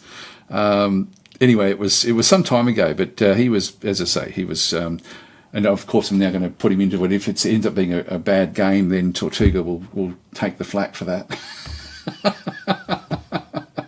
Anyway, it's now I've missed a few of the comments. Okay, so oh god, I've got lost a lot of them there. Okay, so Brad was saying, speaking of UFO, should I get in on the Xenonauts 2 early access or wait? Anyone on the beta now? It's my most anticipated game. I wonder how complete it is now. I'm not allowed to talk about it, unfortunately. So I'm not allowed to talk about it. It's early access. It's not complete, basically, but it's got a lot. I really can't talk about it. I'm under instruction not to discuss it. Okay, so Roger was saying about the Steam Summer Sale. It's this Thursday, I believe. Okay, that's also I think for the is that the start of the next Test match, Australia versus England as well. So Dom is then saying Steam Summer Sale is 29th of June to 13th of July. It's not a secret. Yeah, there we go. So Battleman saying Microprose returned like a phoenix with High Fleet and Carrier Command 2, both absolute bangers. Actually, we'll just get rid of that. Let's just go back. That's the other game as well. Actually, we'll come back to that one as well. There's that's another game that I'm really bad at it, but I really like playing it. High Fleet Command. High Fleet is a very interesting game. Okay, David's saying, and David is from Microprose, so saying, Daz, thanks for showing this. Very, very gracious of you. Appreciate it. Not a problem at all, David. It's as I say, not my. That was referring to, of course, Crossover. So it's not the game I would like to play, but it's I certainly do value that. Do rate that you did say that you enjoyed it. David's saying there's so much stuff coming that it's in your wheelhouse. Yeah, you'll be happy, believe me. Great. Yeah, no, as I say, we've been talking a little bit this week, but you didn't get back to me about, and I'll keep on bitching about this, about the carrier command not being able to turn off the AI carrier. For me, it would be such a great game, so much better with being able to turn that one off. Alexander's saying, hi everyone, I was thinking if ChatTactic thinking about Command Modern Operations. I haven't played that. It's one of those games that it's sort of one of those things where there's so many games around that you've got to pick and choose which ones you're going to put time into. And that was when I thought, there's too much. I sort of regret that I didn't spend time with the game, but it was it's now a mature game and I have spent zero time with it. So yeah, I won't get there. Battleman's saying to Brad that it's been in development since 2015 and only just about to hit early access, so it depends on whether you insist on playing finished products or not. Yeah, and certainly it did slow down. I think that when Hooded Horse became the publisher of it, it got like an injection of energy. This is Xenonauts 2 that we're talking about. So Battleman's saying, I played the recent demo and it's very good so far. Yeah, the recent demo does give you a good feel for what the game is going to be bringing. It is actually at this point in time one of my most anticipated games coming out in the next few months. So without giving stuff away, but it was even before I received it today. So, but it still is, if that helps. Bradson saying, yeah, thank you. Sounds good to me. So I'll jump in. Again, I'm not allowed to talk. God, it's hard because you want to say things, but you're not allowed to talk about them. So Ben was saying that actually looks pretty good. Not my kind of game either, but I like the idea a lot. We're talking, I think, about Crossover with it being like a tabletop RPG character sheet. So it's certainly as I say, my wife loves these sorts of connect up games. She plays them actually. She's asleep, so I can say it, but she drives me nuts because we're watching TV and she turns her phone off down to silent, so there's nothing going on. But she's there listening to the TV, but playing those games while we're watching telly. And then if something happens and she misses it, I've then got to explain what she's missed visually because she's been playing the games. Anyway, hopefully that won't get back to her. But yeah, it's just one of those little funny things. But yeah, she loves those sort of games. Absolutely loves them. Okay, so where did we get up to? Okay, so yeah, Bannerman's saying that was pretty cool. Not my kind of game either. Dun Diablo 4 has taken my attention away from Daz. I feel like I've been cheating on him, says Mike. I haven't played that actually. And again, it's one of those games I don't really want to. I was so disappointed with the other Diablos that I haven't bothered with this one. And so Roger is then saying, yeah, Microprose's Trade Tycoon Tanks has an interesting demo. I don't know if the demo is still available. Is it still available? I don't know if it was around. It was around some time ago.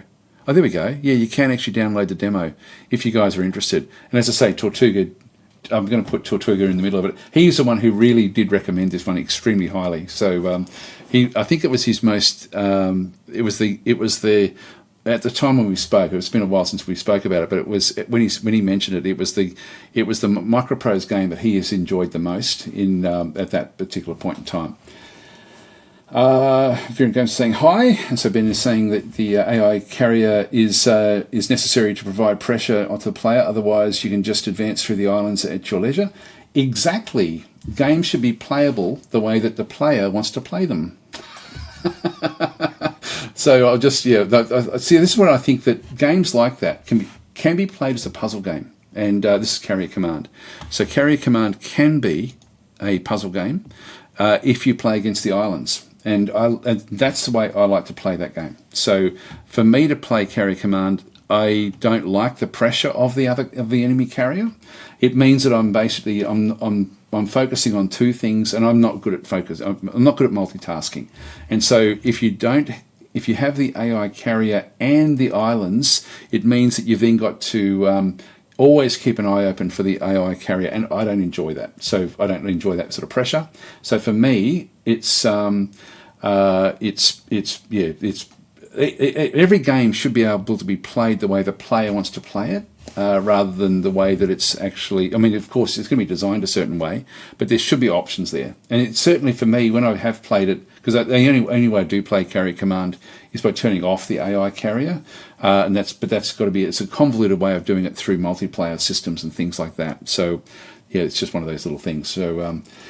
It's been saying, yeah, but I can't see a reason not to have the option to turn it off. I sort of wish it was there. Anyway. Now, Jerry's saying, does anyone get bored playing Age of Wonders 4? This comes up a lot. This question comes up a lot. And so Jerry's saying, while playing it, I want to go back and play Shadow Empire. So Jerry's saying, battle mode, good job on Field of Glory Empire playthrough. Okay. Anyway, I'm still loving it. Brad is saying, yes, same Jerry. Age of Wonders 4 was good for 2 playthrough for me, but I need a long break from it, I think. Yeah, I tend to, like I'm recording a tutorial series at the moment, actually, and so I've got a lot of them recorded. I'll show you. And I've actually uploaded them to YouTube, but I haven't actually scheduled them yet. I'll just go into my video. This is where I do my recordings. Age of Wonders 4. So I've recorded all of these. This is like a full-blown tutorial series with beginners in mind, and so I've got these all recorded. These 15 are already uploaded into YouTube, but I just haven't actually processed them yet. I'll probably process them over the next day or so. That's a pain in the ass. It used to be so I could automate everything so easily with YouTube. Which is why I don't actually publish as much as what I used to, because it was actually one of those things where it really is something that ends up, it's onerous because you've got to go through and edit every single video, like put descriptions in and stuff like that, whereas it used to be that you could just automate the whole lot. So you could upload like 20 videos, just click some buttons and have them all processed, and all you had to do was just go and schedule them, and so it took a couple of minutes to do like 20 videos, but now it takes hours. Bloody YouTube, it's a pain in the bum.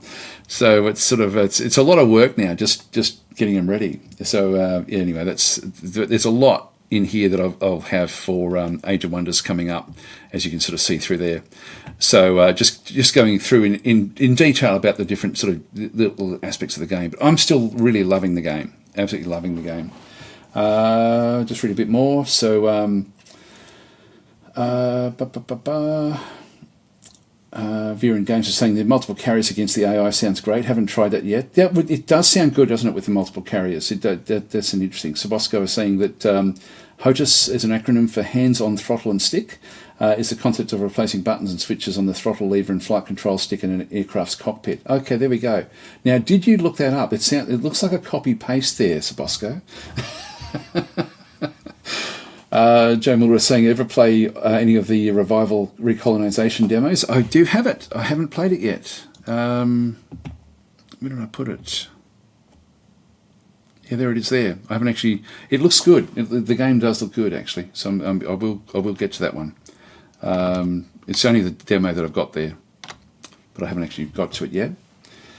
Jerry's saying, super excited for Fiddle Glory Kingdoms. I just started another series of Empires because of battle mode in his playthrough. Yes, it's and it will be very similar. There will be some changes between Empire and Kingdoms from what I can see. And Charles is saying, Carrier Command, such a blast from the past. Look, Carrier Command 2, if you like the original, check out Carrier Command 2 because it really is amazing. It's got the same sort of almost the graphic feel. Like it certainly, you can see the inspiration from the original, but not. Of course, it's all very, very modern. It's all 3D, but it's just got a beautiful, beautiful aesthetic about it as well. So it's one that I really, really like. Okay, so and Tenru is saying, "Hey Daz, did you check out Alien Dark Descent?" I don't think I've got that one.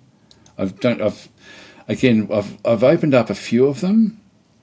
I don't know did I release that video? I don't know if I released this one for Gene Rally 2. I did record it. I can't remember if I think I may have released that on YouTube. Anyway, there's too many games at this point in time. Too many games. X4 is one I want to spend some time getting used to as well. So I've sort of been playing that a little bit and enjoying that one as a like a space sort of flight sim.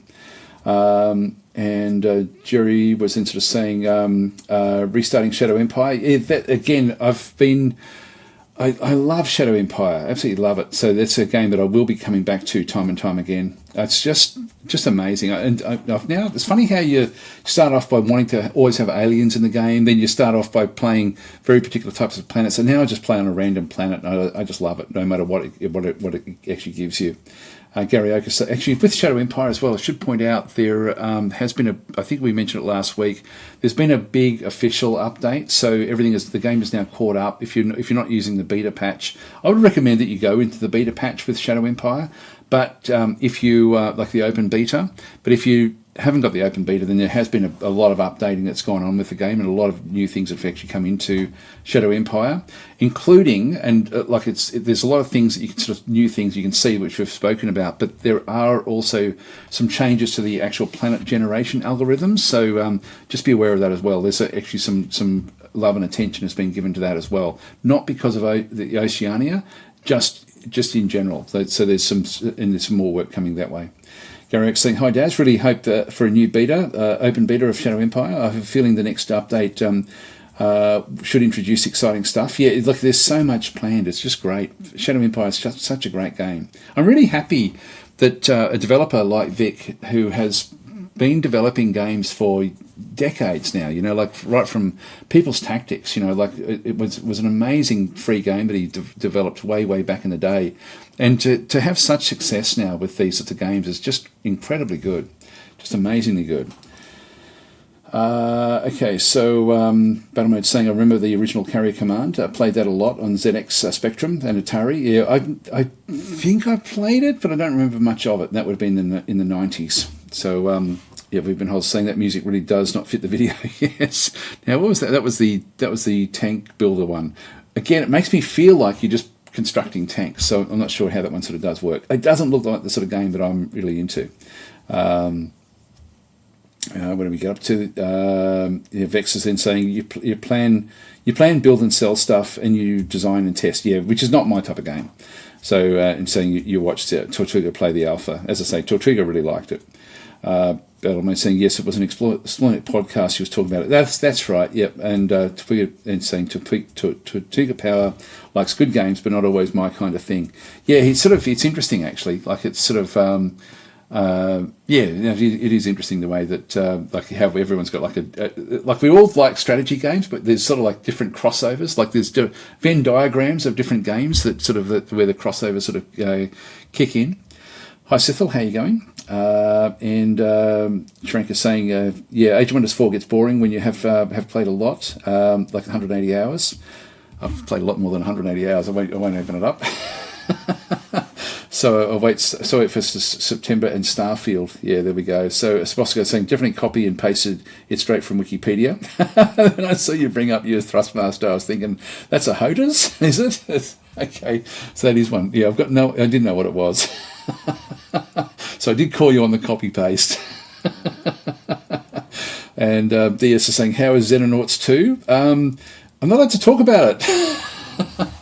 Unfortunately, I'm going to be playing a fair bit. I'm allowed to show it in a couple of weeks' time, but I'm not allowed to talk about it until then. And there's a very strict instruction about not giving any reviews in that period of time. So I really do have to sit and keep my lip buttoned. Okay, Andre is then saying, is Carrier Command 2 easy to get into? I'm curious about that one, but sounds like a bit of work to get into. No, it's really quite simple actually to get into the actual game itself. But I did a video on how to turn off the enemy carrier. Do that because it gives you time to ease into the game and to get a feel for everything. And that way you can just sort of take on little missions that sort of that make it easy.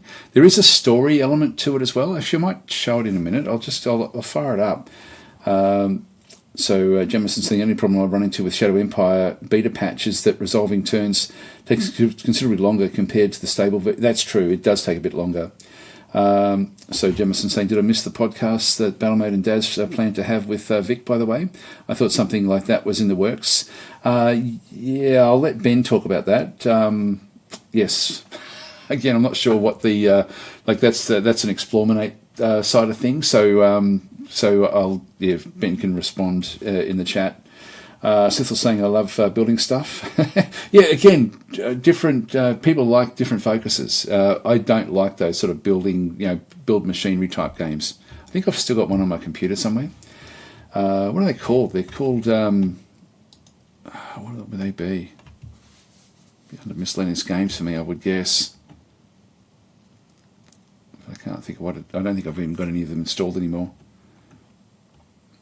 See, I love Kerbal Space Program. That's completely different because you then do something with what you build. Yeah, no, I can't think of where it actually is. Anyway, let's just get back to it. Okay, so Marin's saying watched all the Roomba vid recently. He called Galactic Civilization 2 the best 4X ever. It's really that. Is it really this good? Galactic Civilizations 2, that's old now, really, really old, Marin. So there's certainly, from that era, certainly things have moved forward. If you're looking at all of the Space 4Xs, and you've got now Gal Civ 4 has now is basically just come out as well. So you've got a lot to talk about there with those sorts of things. With games like Gal Civ and also with Stellar Empires, if you like games where you don't have to do any of the actual tactical combat, then certainly Gal Civs is a great game. Any of their games is really, really cool. It does very well in the strategic area, strategic layer of the game. Its pacing is fairly fast all the way through. There's generally things to do. There's specialization of planets. There's all sorts of stuff like that. So it is a very, very good game. Any of the Gal Civ games, and I like it. And I've put that in the same bunch as Endless Space and Endless Space 2. Endless Space and Endless Space 2 are way under Gal Civ, in terms of their in my opinion, sort of where they sort of stand in terms of being good strategy games. Certainly the Gal Civ games are way above those. Sort of in and around that area, you've also then got Stellaris, because Stellaris doesn't really do tactical combat very well at all, and so it does. Again, it's more of a strategic sort of layer. So I guess that in one sense, Gal Civ and Stellaris are probably more close together than anything in that sort of sense. I know that both games have got little nuances you can actually do with the actual combat, but at the end of the day, you're not really playing tactical combat. You then go into your turn-based games which have got tactical combat in them. I prefer these above those ones that don't have the tactical combat. So in terms, if I had to rate, and I think I've got most of them in here under my space sort of future games in through there. If I had to sort of rate the gameplay fun that I have with different games, but if we're looking at turn-based, I would have ISG, Interstellar Space Genesis, at the top of those. I would have Stars in Shadow, sort of underneath ISG, or sort of close around that one, particularly if Stars in Shadow gets more attention, because these ones have tactical combat, and for me that's more important than the other bits and pieces. Then I would go, then you've got sort of like Stellaris and Gal Civ 4. So I'd sort of like, I would rate the other ones slightly above the others for the simple reason of the tactical combat.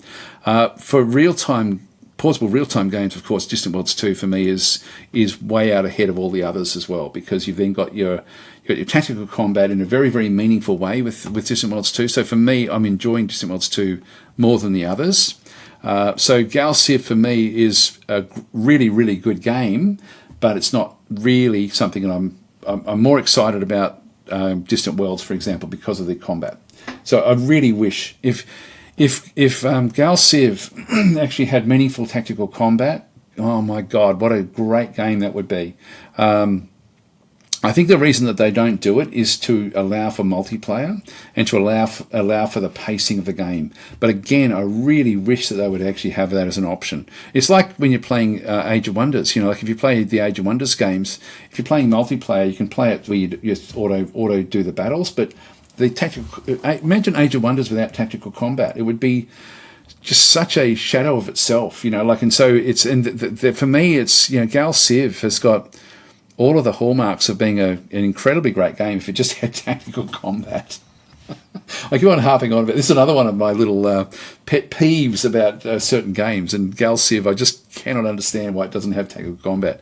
It's simple. It's a simple game. It's got hex grids already sort of all decked out into it. It's not like Stellaris where things are happening too much to really sort of allow it. In this case, Gal Civ would be, if they combined the tactical combat of ISG or Stars in Shadow with the existing Gal Civ, God, it would be just one of the most perfect Space 4X games ever. But they don't, and they won't. Okay, so let's keep on going. Where did we get up to? So Connor's then saying, joining the stream late, how is Second Front? If you haven't spoken about it, might get it in the next sale. Yes, there's new DLC coming. We did speak about it, so I won't talk about it too much, but it's again a game I don't play enough of it, but it's a game that I really, really like. One thing you can actually have a look at through here, if we just go into Second Front and go to the community hub, go to the workshop, because this is often a good way to sort of see how things are going. So how many games, how many of that, 421 maps have been designed by the community, because they don't have random maps. I would love this as with random maps. Like if they ever made random maps for Second Front, man, that would be such a great game. But it's not, and it's hard for them to build games where they do actually allow for random maps. So these have to be curated.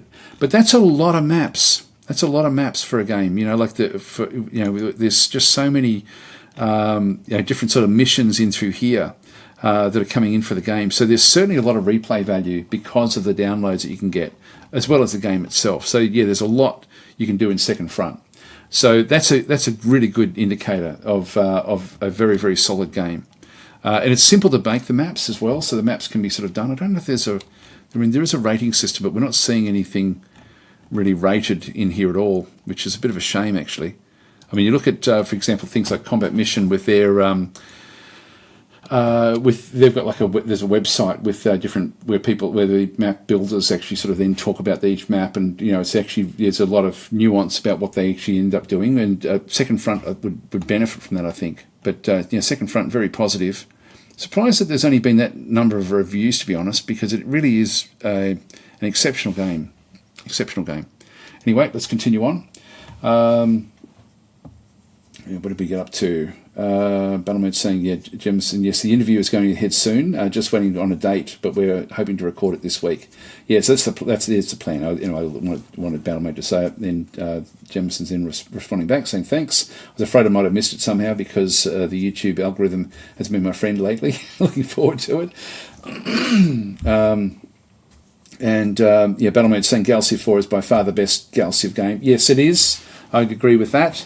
And it's still very much in early access, and there's still some areas that need to be addressed with Gal Civ, but it's really really is better than all the other Gal Civ games. Okay, Battleman's saying it's shaping up to be one of the best 4X games out there. It's certainly one of the best space 4X games without tactical combat out there. But I don't know about the best 4X games out there. Without the tactical combat, it needs tactical combat. So Battleman's saying Gal Civ combat is good when you start seeing it like Gladius. It's not not an out individual battles, but the war overall. I don't understand how you can compare it. Combat in Gal Civ is a lot better than Stellaris. Yeah, I think so, because you've got like that, almost like a rock, paper, scissors type thing with the different types of weaponry and stuff. And I think that they've been working on how to make that work better. I just wish they'd ditch those ideas about trying to make the rock, paper, scissors aspect work a particular way with the Gal Civ games. It's almost be worth doing a video on the changes in combat from Gal Civ 2 to Gal Civ 4 and what happened in Gal Civ 3, etc. And even with the patching, what they've actually done with the combat, because the mechanics of how the game has been played has been changing a lot over time. And I'm just thinking all of those changes could have all been fixed with tactical combat. Anyway, I won't keep on harping on about it. It is a pet peeve of mine. It's one of those little things. So Marin's saying, I heard that Gal Civ 2 had great AI and was better a game than Gal Civ 3. I don't know about the fourth game, but my PC is old, so I don't think it will run well. Yeah, I'm not sure what the specs are for the new one. But I'm saying Stellaris War combat is weak, and the worst part of the game is, in my opinion, if it had better warfare, I'd still play it. As I like the rest, I think it was supposed to be like the rest of what it does. Yeah, I'm pretty much the same. I think it's the I don't know. I played Distant Worlds 2, and it's just, I've got no reason to go and play the others, to be honest. It's like Distant Worlds 2 is just getting better and better and better all the time. Now, talking about Age of Wonders 4 here, so it's still the same. Tactical combat in Age of Wonders 4 do slow it down quite a lot. One needs to have some rules when it's okay and when it's not okay to use it in multiplayer. Indeed, yes. I need to make a game where everything is random, just for Daz. Not everything. There are games that are too random for me, but I really appreciate when developers, and that reminds me of another game we have to talk about. I really appreciate when a developer actually takes the effort to make procedural generation in their game, because it's not easy. And the game that really shines with this, and I haven't done a video on this yet because it's just come out this week, is where is it? Panzer Corps 2. I haven't. I had trouble getting it to play the other day. I haven't recorded a video on it yet.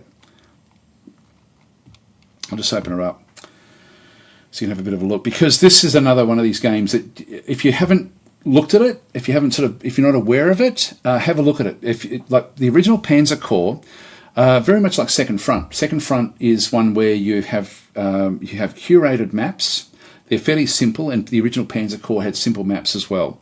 And the way that it then has to work is that you then have instructions for the units, for the enemy units, as to what they do, when they trigger, when they come into the game, what they then do, what their objectives are. So all of those things have to be set up in advance in the game. It's the same with Combat Mission. Any of those sort of map making games, then you've got the same sort of thing.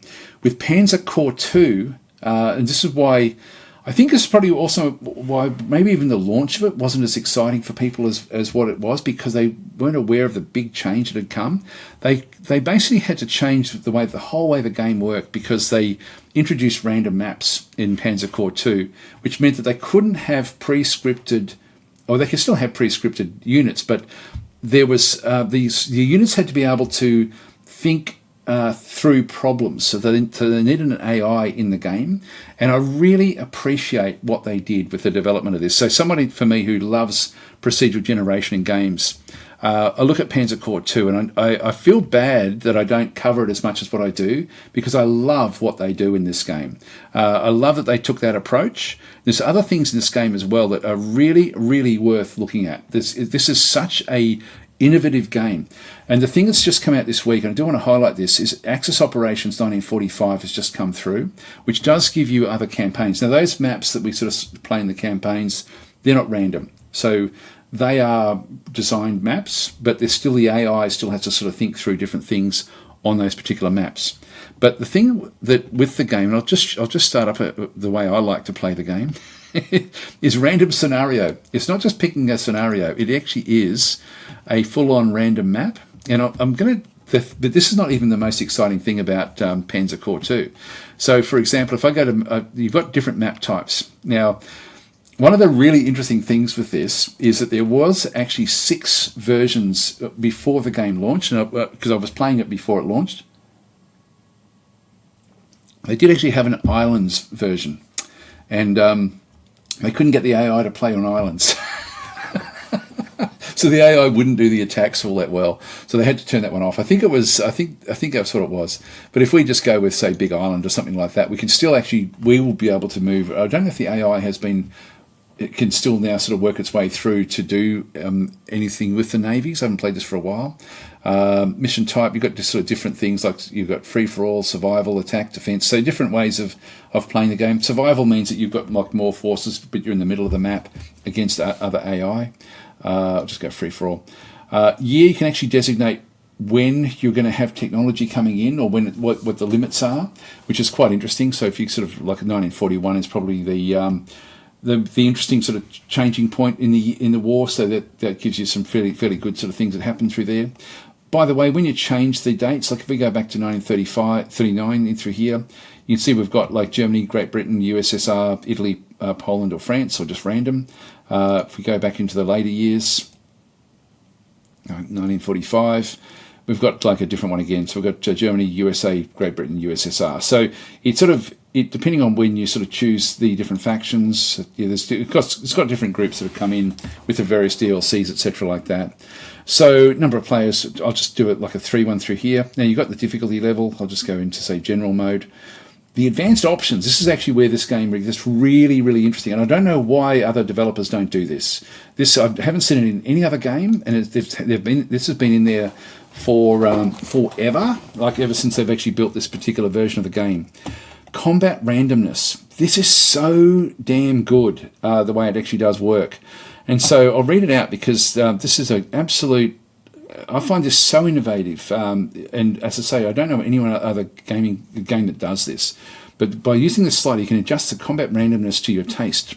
So 100% real result determined by game combat rules and formulas, or 0% combat result is always as predicted. So 1 to 99% combat result is calculated proportionally between real and predicted results. So if I go back, let's just say that a tank does 20 damage or whatever it might do. If it does sort of like 20 damage against a particular target, and I have that set on 0, it means it's always going to do exactly 20. If I have it set to 100, it's going to be somewhere between 0 and 40 or something like that. It'll actually then have like an aspect where there's a bit of randomization to it. As the player, you get to choose, and by default it's 50%. So you've got you're going to get like a range that's fairly close around that 20, but it can be a little bit under, a little bit above, and that really is just so cool because you don't even notice it. And it's to the point of the game where even though there's an RNG aspect, or a random number generator aspect to the combat, which can be really, really annoying, you don't notice it with this, and because of this particular slider. Anyway, that's what it does. And if we just go and click on play, it's got so many different other ways of setting up the actual gameplay itself. There we go. It's just loading in. I won't play it. I'll just sort of show how it does work.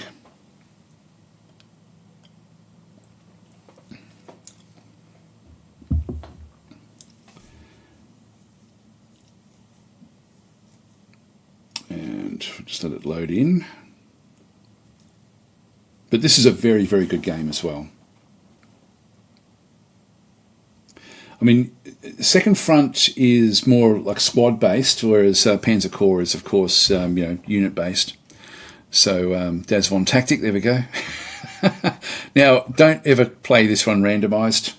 You can end up with some really, really weird strengths and weaknesses. Yeah, this one's crazy, actually, looking at this one here. Oh, this would be horrible to play that. So, yeah, don't ever play randomized. Anyway, that's... I'll just grab 2 of them. Yeah, that'll do. Accept. And, yeah, so that's the random map. And so the AI is also then playing on the map as well. So they've got their own sort of centres on the actual map that we're playing on.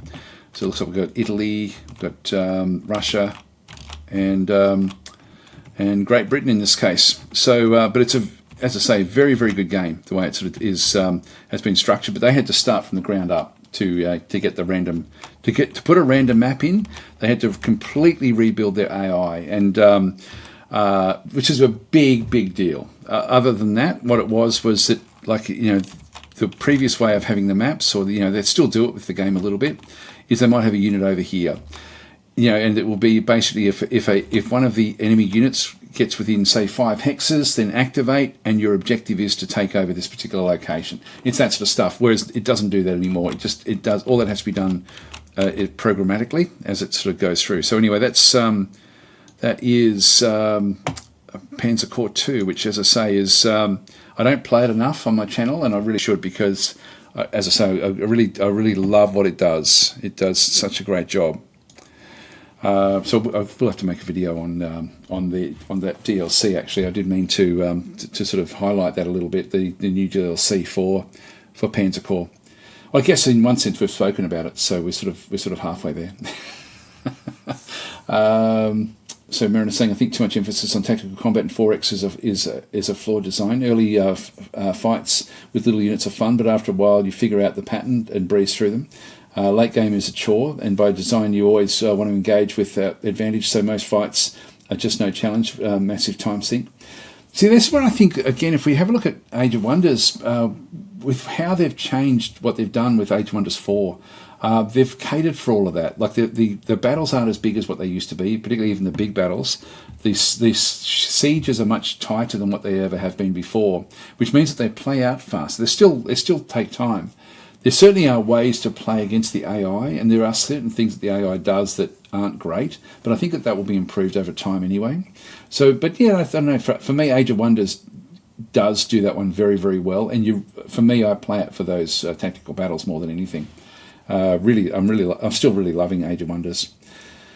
I can't do polls here. I'd love to do a poll to see what you guys think at some point as to whether you're sick of Age of Wonders, or whether you're still excited by it, or whether you've had enough and don't want to play it ever again, or just needed to put it away for a little bit of time. But anyway, for me, I'm still enjoying it a lot.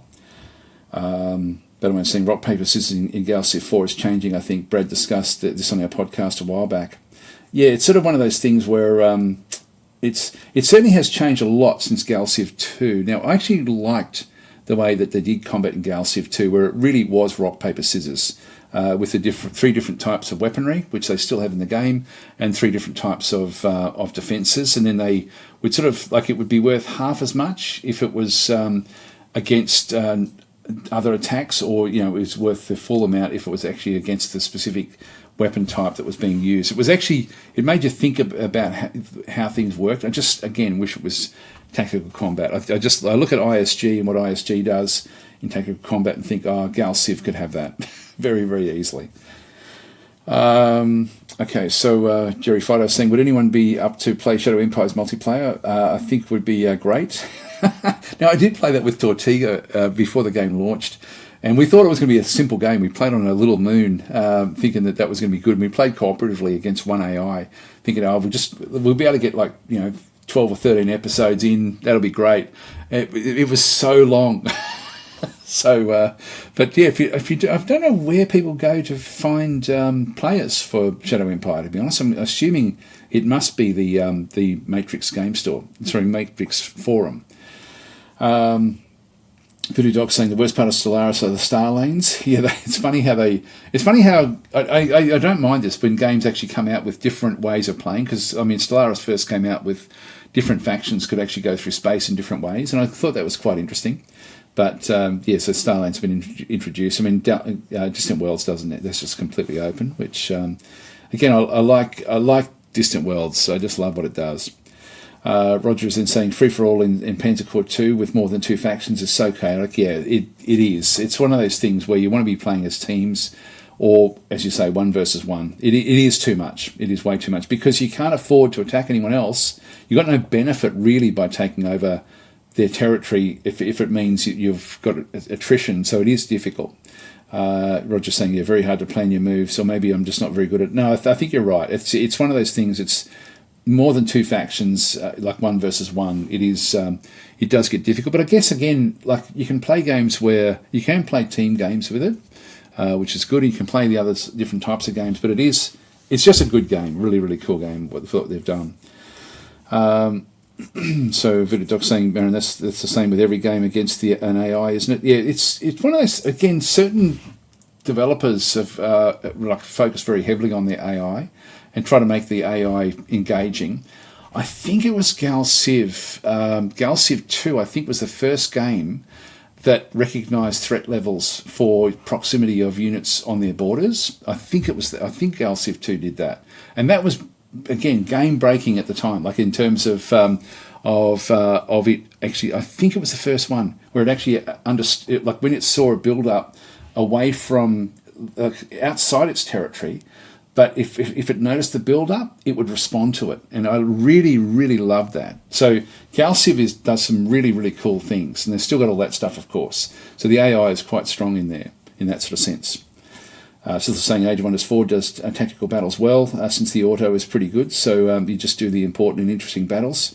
Yeah, and also, like, I tend to just auto most battles now, and then if I either lose units or I take too much damage with the unit that I need for a coming battle, I'll then just redo it manually. Yeah, Battleman's saying Shadow Empire multiplayer is so long. Yeah, it's not fun for me.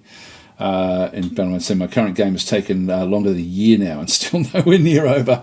Yes, it's not good at all. Now, we're still going, we're back to Microprose again. What were we going to look at? We're going to look at something else, weren't we? Yeah, what else? They've got that's the old carrier command. I don't think there's anything else in there that we needed to have a look at. These are all older games in there as well that they've sort of re-released. Upcoming releases, maybe. Bomber 3. I'm assuming that's just a remake of the old. This classic was a bestseller in the 1990s.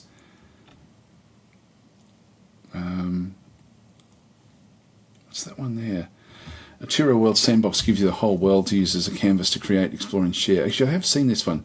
It's more of a VR type game. We won't worry about it.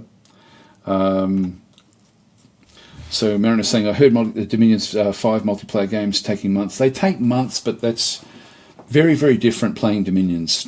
Playing Dominions, it's almost like playing the old game of Diplomacy, if you've ever played that as a board game. Dominions is very much like that, like where you've got your armies and things, but it's the diplomatic interaction with the other players is what really makes that game. It makes it very, very special. So even though it does take weeks or months to play, it's time that's so engaging. Like Dominions is a very special game in that sort of sense. Yeah, I don't think there's much else there that we can really look at. So we've gone through a lot of these sort of games. But anyway, that's I think it's time for a giveaway. Yeah, it is actually. Just looking at the time factor up through there. So we are going to go back and not Freeman. We're not giving Freeman away. We're giving away a game which is sort of. Did we do it in here? I think we did. Yeah, Total Conflict. So we'll be playing. Well, the giveaway will be, as I say, Total Conflict Resistance. Really, really cool game. You can see the numbers there: 84%, 82% there with positivity. Still in early access. Lots of development. The developer has been very, very active. If we have a look at well,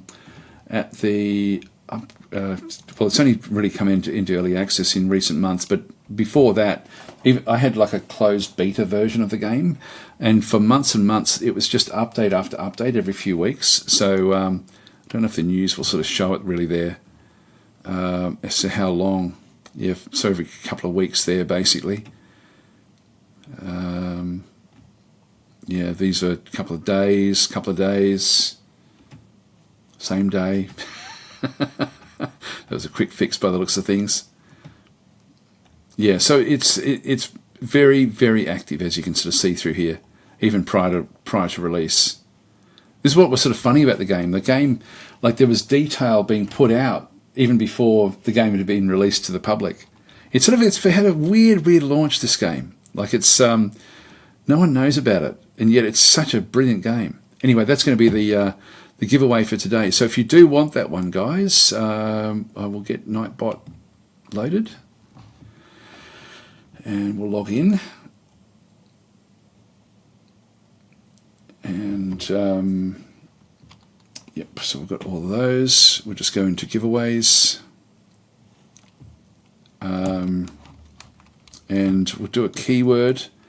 So I think I'll just put, if you just type the word gun in the as a keyword, you will then be in the giveaway. So if you guys do that, I'm just going to go and grab myself a drink of water, and I'll be right back, and then we'll get the marble run going, and you can win yourself a key of total conflict resistance. It's a bit of a mouthful. I'll be right back. So just type the word gun in the chat.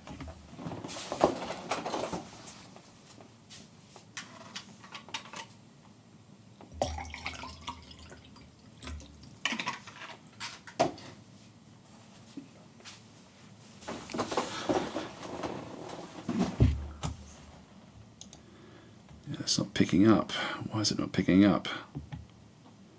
Oh, here we go. Getting a few of them now. Okay, there we go. That's good. Yeah, so now I won't put myself in this particular run. I've now got a fair healthy number of keys to give away in the coming week. So I've got like a few different games now with what we actually have. Gary's putting cannon. So we've certainly got like I've got giveaways for the next month basically, so that's already sorted. So I don't need to sort of get any other keys in. Now, Gary, you wrote cannon, but I'm assuming you still want to be in the run here. And even if you don't want the game, just get in the run, and you can just let me know afterwards that if you don't actually want it. So. But it is a very, very good game. So if you don't actually have it, and I'm assuming none of you probably will. Actually, I think I've got one friend that's got the game. I think, but it's actually it is a really, really good game. Particularly if you like games like the Mountain Blade, Bannerlords type thing. But it's of course in a modern era, modern environment.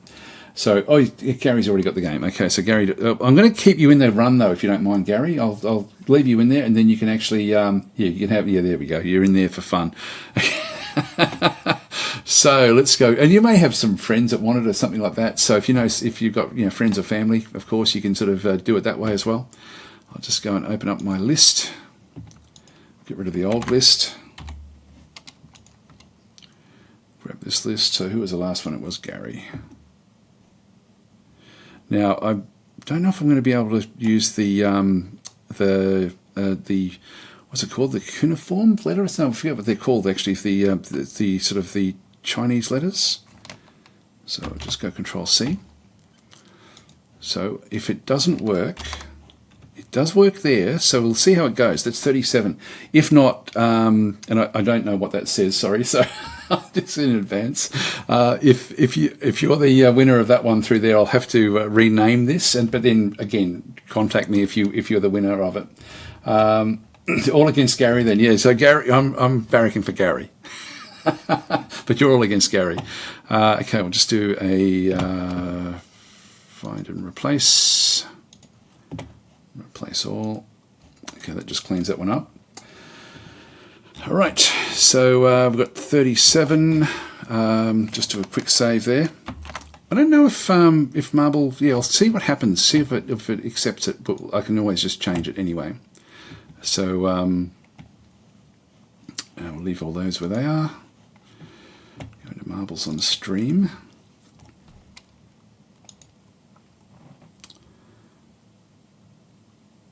Oh, hang on, what have I done?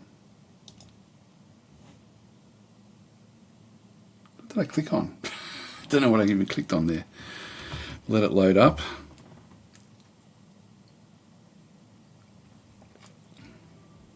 Here we go. All right.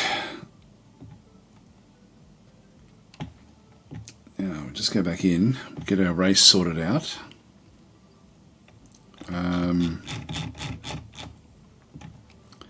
Let's go to the very bottom one, 6 minutes.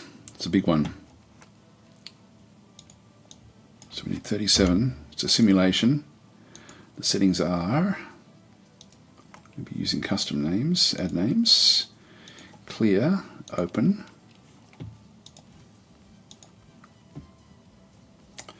And did we get the name? Yes, we did. Great. Okay.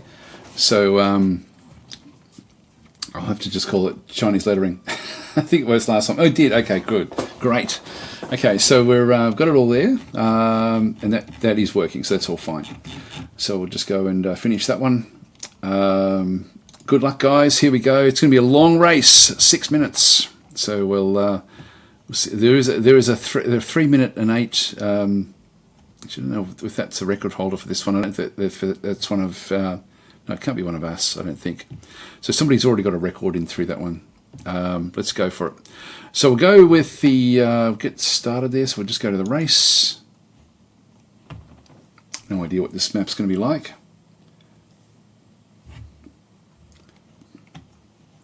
Oh, it's just a normal big long race. So we'll see what happens. So off we go. So we've got Maladroit coming first. I'll just go to say the fourth, whoever's coming fourth. We can sort of watch the people out in front through here. So up around the loop. So yeah, I'll just go back to the fifth. So we've still got Toby out in the lead. We've got Gary coming up front, up in through there. Sithel on the other side. Sithel's now been pushed back. So Goja Green has now sort of hit the lead. Maladroit back out in lead again. With Gojira Green coming second and Gary Oak coming third. A bit of a gap to the rest of the field. The rest of the field's back through there. We're not going to actually have anyone drop off in through this other side. Maladroit, a few marble lengths out in front now, doing very, very well. Goja's got a really good run off that particular loop, but is now going to stop when it hits here, and Maladroit's hit the lead again. Had a much better line going back through there. Gary's coming through there. Gojira's back on. Whoa, there we go. We may lose a couple on that side there. Nope, everyone's still okay. Okay, so we've still got Maladroit out in front. Gary, Sithel. Gojira keeps on trying to catch up all the time. Don't know who's at the back. Still anyone's race. It's a long race. This is only lap 1, I think. Maladroit back out in front. Gojira, Gary, Tiny Mutant Squid for the first time. We're sort of seeing Toby back in there again. Legit Spoon trying to get up there. Antonio trying to get up there as well. Still got Maladroit out in front. Gojira hitting the lead now. But a bad line again. He's going to be overtaken by a lot of the racers now. Look at that. God, that was a terrible line. Even battle mode's gotten ahead of him. No, battle mode's gone way, way back. Put the brakes on. And we're a long way behind the race now, so it looks like Gojira is back out of the runnings. Let's go back to the fifth player now to see who we are. So we've actually got the Chinese lettering, and I'm sorry, I don't know what name I can give you with that one through there. We've got Toby out in front. Maladroit's got the lead yet again. God, he's just absolutely smashing it. Way out in front. God, it's tight, guys. It is tight. It all comes down to these little loops. Now, if you're on the outside, Tiny Mutant Squid's got a really good run here. Maladroit doesn't. Oh no, Tiny Mutant Squid has. Is he? Yeah, look at this, Tiny Mutant Squid. But then he's screwed up this one here. You've got to go in close on that first one. So he's still out in the lead, but doesn't have to run. Antonio's probably got a good run here. And Legit Spoon out in front now. So that's the first time we've had Legit Spoon as the leader. We're now in the second lap. We've got one more lap after this. Here we go. We've got Chinese lettering out in front. Chinese lettering has certainly hit. Oh no, he's put the brakes on. He's gone way back into the rest of the field there. Legit Spoon back out in front again. Maladroit coming underneath that shadow. Maladroit's sort of always been right up there. Miguel, Gary, Tiny Mutant Squid. Tenru hits the lead for the first time very, very briefly, but then loses it straight away. Now, Legit Spoon's got a really good run here. Really good line. And you'll be miles out in front here, I think, after that particular angle. Last lap, and got a healthy lead. Tenru coming third now. Veering Games coming second. Then we go back further to Maladroit. Weeping holes for the first time in the top 5. Okay, legit spoons miles out in front. Miles out in front. If you get the good angles as you hit these other sorts of areas, let's just go back to the 2nd place or 3rd place maybe. Yeah, there's a big group there around 3rd. But Tenru and legit spoon. Now, it all comes down to these angles. Oh, here we go. Sithel's now hit. But legit spoon's still out in front. This angle here, you've got to go in tight into this corner. So whoever's sort of in the middle to the right is going to have a big lead when they get outside the 2nd one. Veering Games is looking, or even Antonio looking very good, or Oliver. Any of those 3 there will have a good run. Let's look at Oliver hit this one and then bounce through. Oh, he's hit another one on his way through, so he didn't actually quite get there. Oh no, he's in lead. There we go. I called it correctly. I called it correctly. Oliver out in front now. We've got the Room DVD. We've got Weaving Holes. Toby. We've got Veering Games now out in front with Oliver. And it's getting very exciting, guys. Just ran this 2 more loops, and then we've got the finish line. Finish line coming up. Now, Veering Games, if you hit this, and you're in a very good position there. That's a great position to be in. Oh no, you've hit the lead. I think that Gary may have the run here. Veering Games just slightly out in front. Oh, a long way out in front now. Okay, so it's going to be an easy win to Veering Games, followed by Gary Oak, followed by Oliver in there for the 3rd. Yeah, well done, guys. So that was a good finish. Well done, Veering Games. That was an exciting finish there. So congratulations. What I'll do is I'll just give you my email address. So it's just daz@daztactic.com. So if you can shoot me an email, I will then get that key out to you. But well done. That was a really good finish, actually. So that was quite interesting. So availability saying some of you may die, but that's the price I'm willing to pay. There we go. And Roger's saying 37, big number this time. Yeah, it's good. That was a good run actually.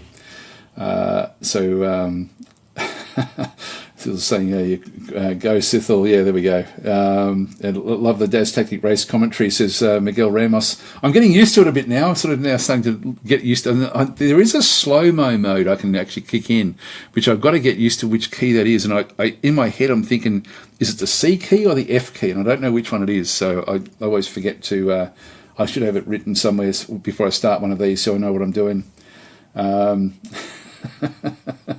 Yeah, so Voska's saying, I like how Daz talks like we have control over the ball. You do actually, didn't you know that? You can actually just, if you scroll your mouse as fast as you possibly can, you actually can make your marble go faster. No, only joking, of course.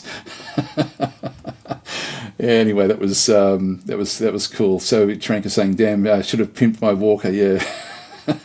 And then congratulations there. So yeah, well done, Veering Games. So yeah, that was a brilliant run there in the end, and you did get a very, very good line coming through those last through corners. That was very, very cool, very cool indeed. All right, guys. Well, I'm going to leave it there. So thanks for watching, and I'll be back next week, of course, and we'll continue on. And actually, there's so many things coming up. So anyway, today's one was we spoke a lot about micropros in the end, which was cool actually. I mean, they've got some great games. I'll catch you next time. Thanks for watching. And actually, Sizzle saying that's why I lost my scroll wheel gave out. Yes. Yeah, and Weaving also saying press Alt F4 for a turbo boost. You can do that in any game actually to really get extreme acceleration back into your desktop.